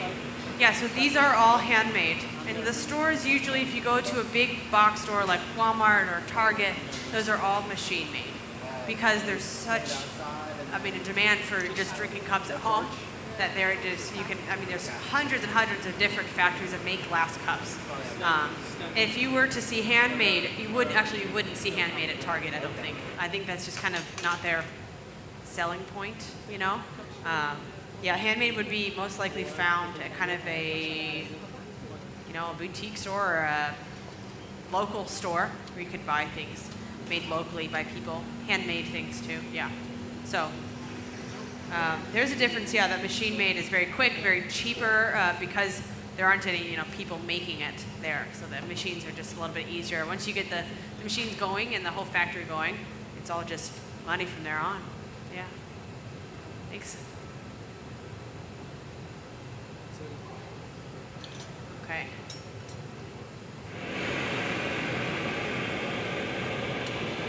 So we have the measurement, as you see Patrick getting right now. He's just extra checking. It's good to measure. They say measure twice, cut once. Sometimes it's measure 40 times and cut once, but you still cut once. It's the whole thing in glass. You can't do this twice. You know, you can't attach that and say, oh, that was bad. Cut it off and do it again. He's got one shot to do this right. Now, Patrick has done that before, I'm guessing, unless, I mean, I don't know for sure that he's done this before where he's added something on and it's not perfect. Although, he won't admit it, maybe. I won't make him say if he has or not. But that's also how we learn, is by messing something up and saying, well, I did that wrong. How do I do it better? Learning from that and then doing it the right way. But you do always have one shot in glass. And, that's what makes it so much fun. Because it's really hard. It's hard to do this, yes. No, please. I was curious about that too. Was that picture that they have on the powder drawing anyone in particular? They say no. They say it's just eyes, pair of eyes. Yeah. Leonardo da Vinci, interesting. It does kind of look like Leonardo da Vinci. Now I'll see that forever. That's great. Could be. Now, that being said, it could be someone like they know who it is, but maybe they don't want to portray that onward and outward to their fans and to those watching, which is understood. That's kind of a part of that artistic process, is just being like, well, it's just eyes. But no, that's a great observation.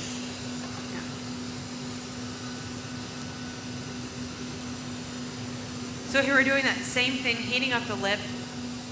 We're over here heating up this lip too, getting a really nice line to break that off. Yes? Yes.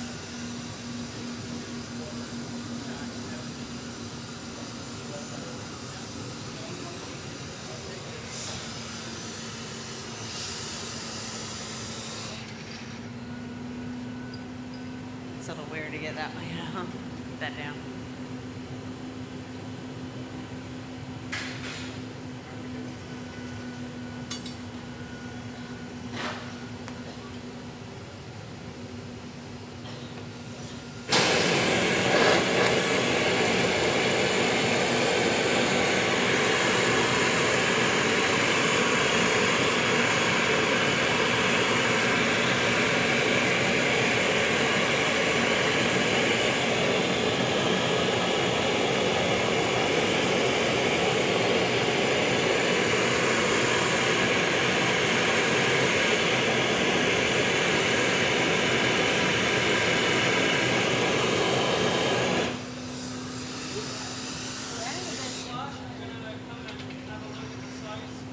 Bit of extra heat on that punty, the thing that's holding it on there. If that is going to get too cold, when it breaks, the piece will fall off with it. So a little extra heat, and then here comes the price check.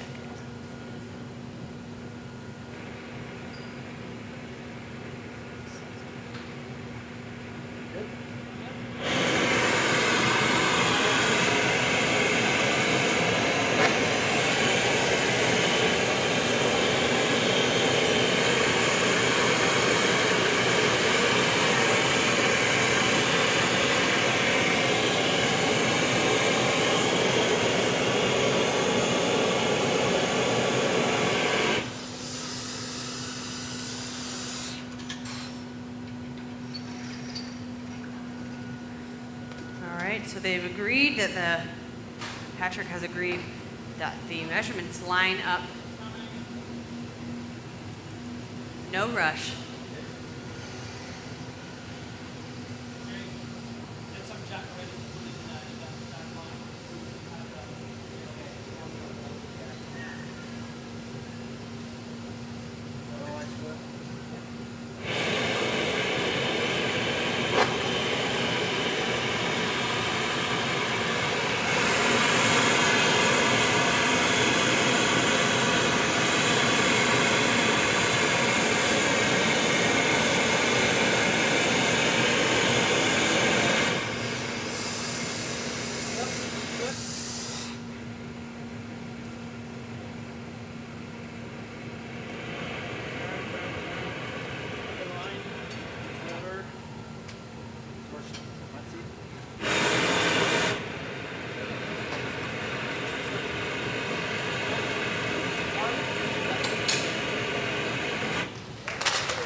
How many people did that take? I think that was everybody. Yeah, thanks everybody for some clapping, some encouragement.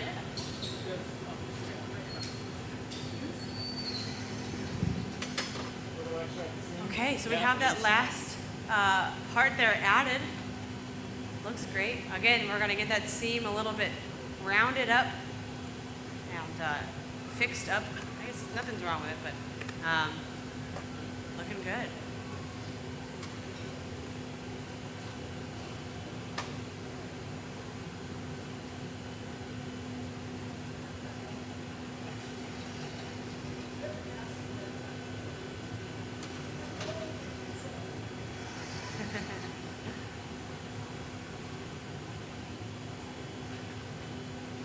All right, once again, heating that front part up because it had, you know, oh, there we go. We want to get that seam back, ready to go. Squishing it down with that metal tool, that metal kind of paddle-looking thing called a taglio.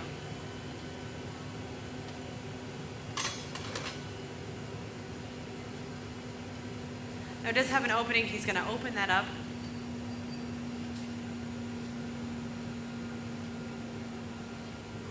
Very nice. So we have the whole thing intact. We will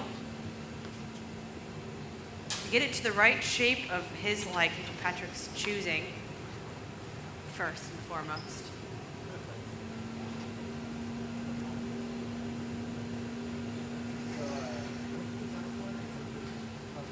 How are we doing on questions, y'all? Good. Okay. Yes. Well, you know, we don't know. We don't know. And that's, you know, something you might want to ask him later. Yeah, no idea. No idea.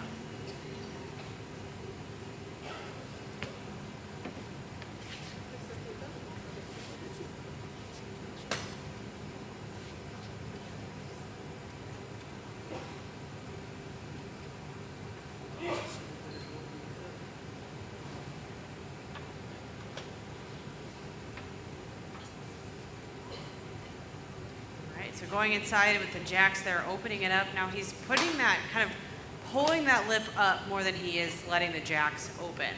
So you want to pull that up before you even open the jacks. You don't really want to do that right now.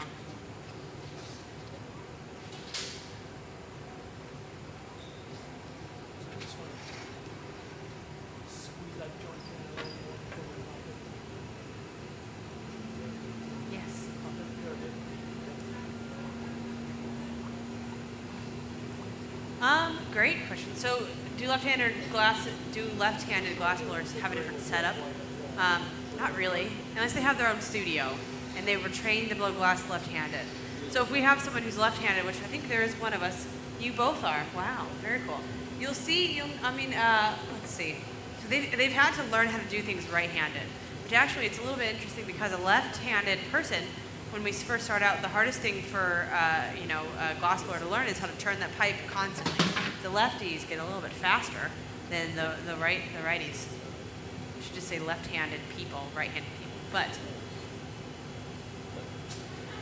there we we go. Inflating that, so we've got a nice shoulder there. Your turn now. And so if you were to have, again, a private student, you could move the other side of that to that bench, but then the bench would have to be crafted differently. And I think that is becoming, of course, a little bit more recognized, and if, you know, you can kind of be all accessible, but a lot of things would be changed, and things are different a lot, are done differently a lot with a left-handed person. Yeah, in general. I couldn't tell, though, from these two.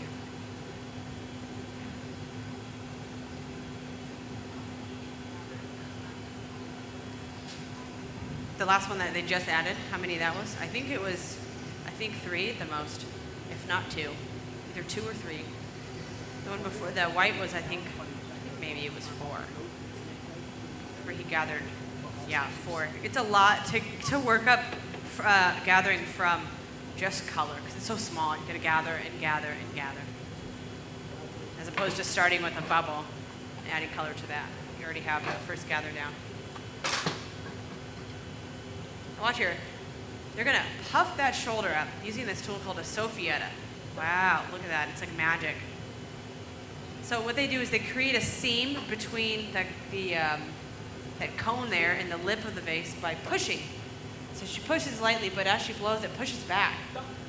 And you can really get a nice crispy shoulder that way. It's one of the only ways you can get that piece to have a really nice looking shoulder, especially adding an incalmo onto it. That looks just wonderful. Need a little different this time? Just the neck. You gotta go from the outside, pull up the shoulder so they don't pull that neck. Okay.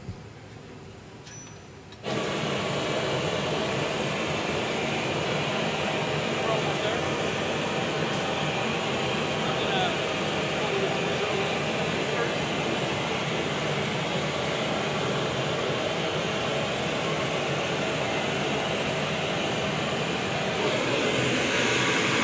That torch is so loud. I'm sorry, that torch is really loud.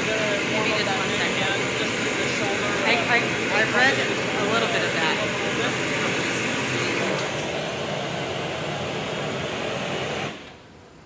Okay.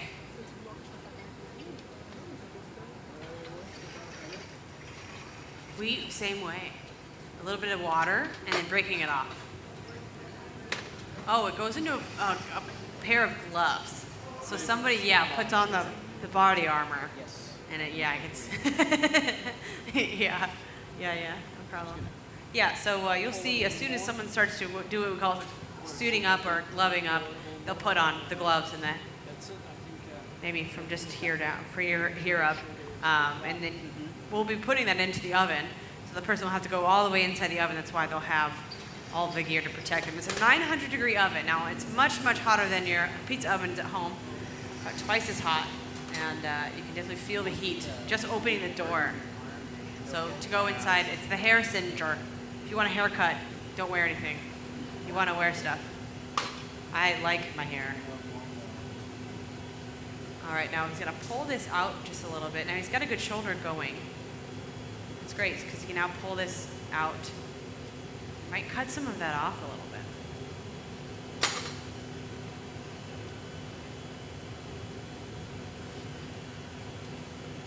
I don't know if any of you noticed, but he had a little bit of extra clear on the tip there. It kind of gives away, kind of like shows the viewer that there's clear glass there as opposed to it looks like just gray glass. So we'll cut that off. It's a little imperfection.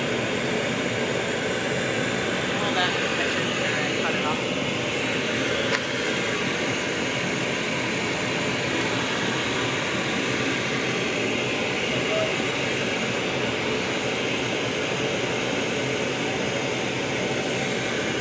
go from the outside. Pull up back. The shoulder. Across the shoulder. So a bit of heat, not too much.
Patrick's gonna work outside of the bench. Utilize that left-handed skill, look at that. So he's opening that all the way up so that he can pull against it. Now watch, he's using 2 jacks.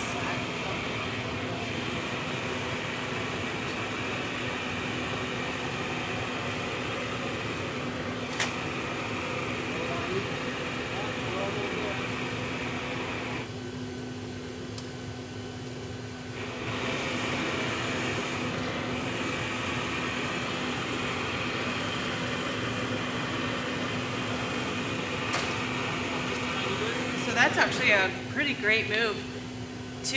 It allows that shoulder to not lose its really nice arc that he's got.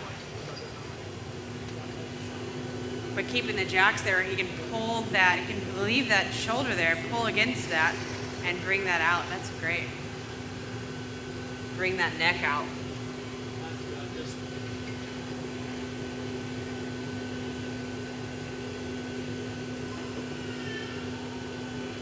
So very much one of the greatest things about having a team, as you can see, is that it gives Patrick a way to get some advantage outside of that bench to look and see and make these moves, while Dane, who's very trusted, can have this piece and heat it to the temperature it needs to be heated to. Now watch this, he's gonna kind of make a crease with that tool that's making one of those lines. Now watch, he'll grab it and then tap.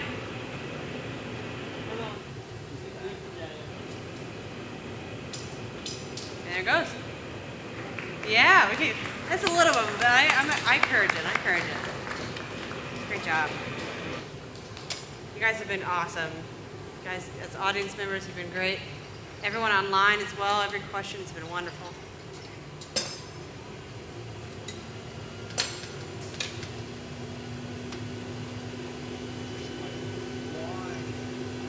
Just why?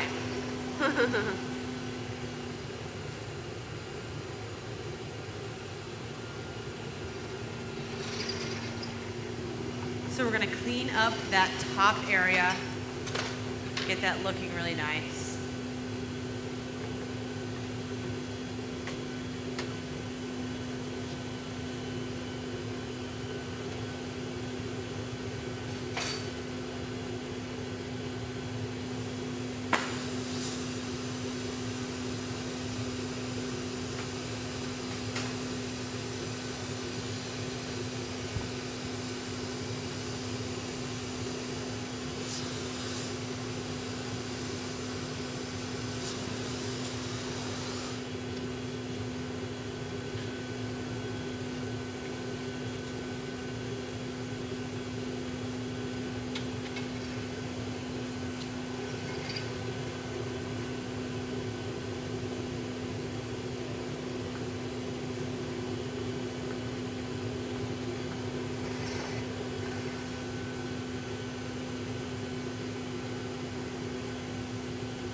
Now we want the lip to be flat and straight. Of course, again, he can pick whatever shape he wants with the lip. And we'll open it just slightly. That into a really nice shape.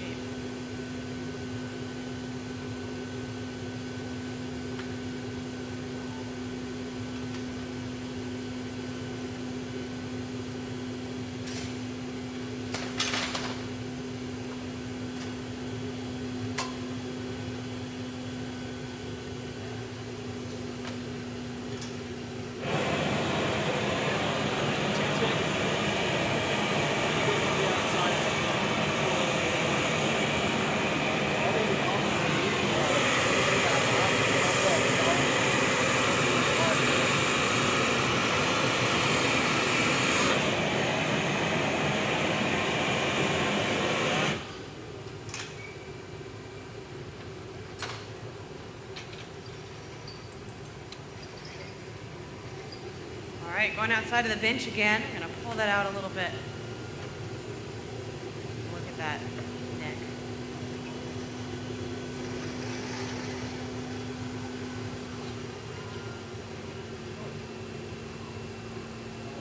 What's that? Little. It was hot. Yeah.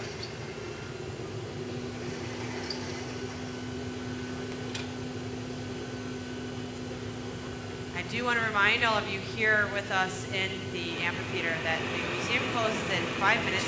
You don't have to leave right now, but so I guess if you did need to go see something really fast, go for it. But for those of you that are staying with us until the end, we ask that you just exit out towards this bottom section if you're able, because those doors will be locked. So if you have any questions about that, come chat with us after the show. But we're almost here at the finish line. So he wants that top to look really nice. He's going to take that time and make that look really great. No problem.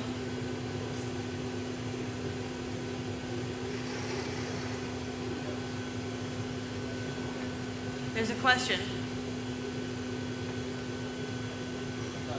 Oh, maybe not. No problem.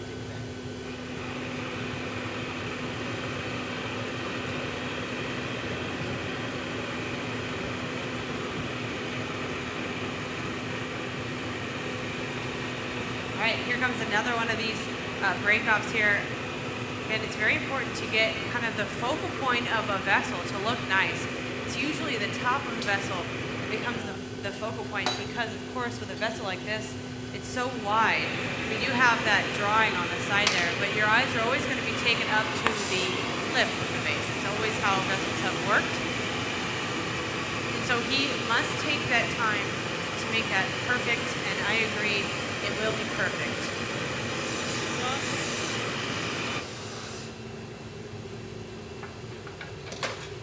Now, all of our glass must be annealed, and that's what our next step is here shortly, is we're going to put this into an oven and let it cool down slowly overnight.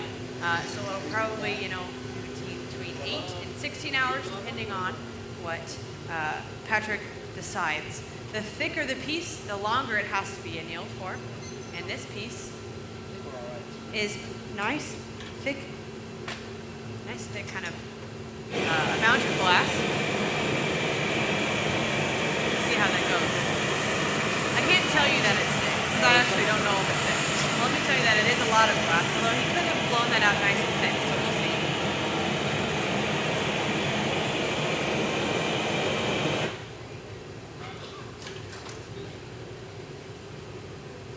In order to get this into the shape, or I guess the heat that it needs to be, the shape is almost pretty much finished.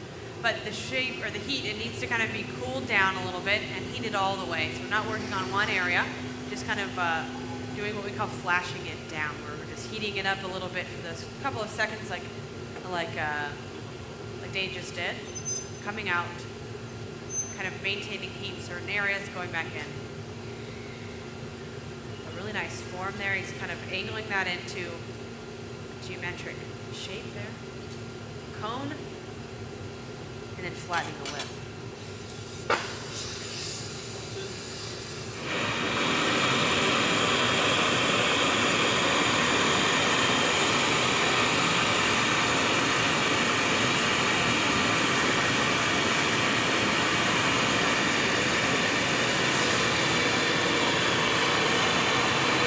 Now in a team like this, we have Patrick, who is called the gaffer. He's the leader of the team.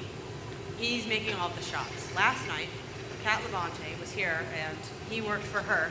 She was ultimately kind of the lead decision maker, but however, Patrick kind of was there to kind of mostly help and oversee as well. So that gaffer is a very important role, of course. The one in charge of the piece.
coming right back, don't worry. There you go. A little extra protection there. Yes. Okay, we are nearing the end. Patrick said we are almost there. We want you all to celebrate the end with us. No pressure though. I mean, I can't tell you what to do.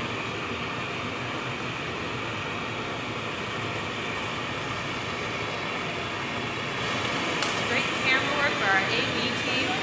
Great job up there. Yeah, let's give it up for our AV team.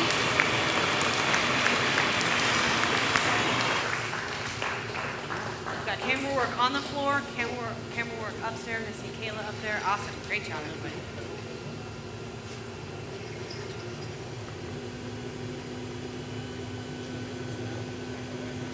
Okay, they're discussing how to take this in one's hands. So Jay has Kevlar gloves on. They're padded on the inside. They will get hot if you hold this for, I don't know, like a minute, but he won't have to do that. Where are we going? Okay, thank you. So he's going to catch this. It's at the right temperature. Now this puntee must come off. A little bit of water and some, yeah, let's give it up.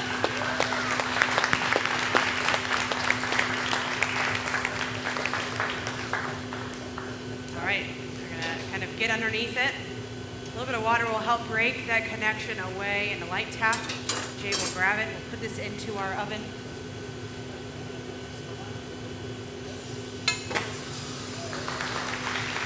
And there we go.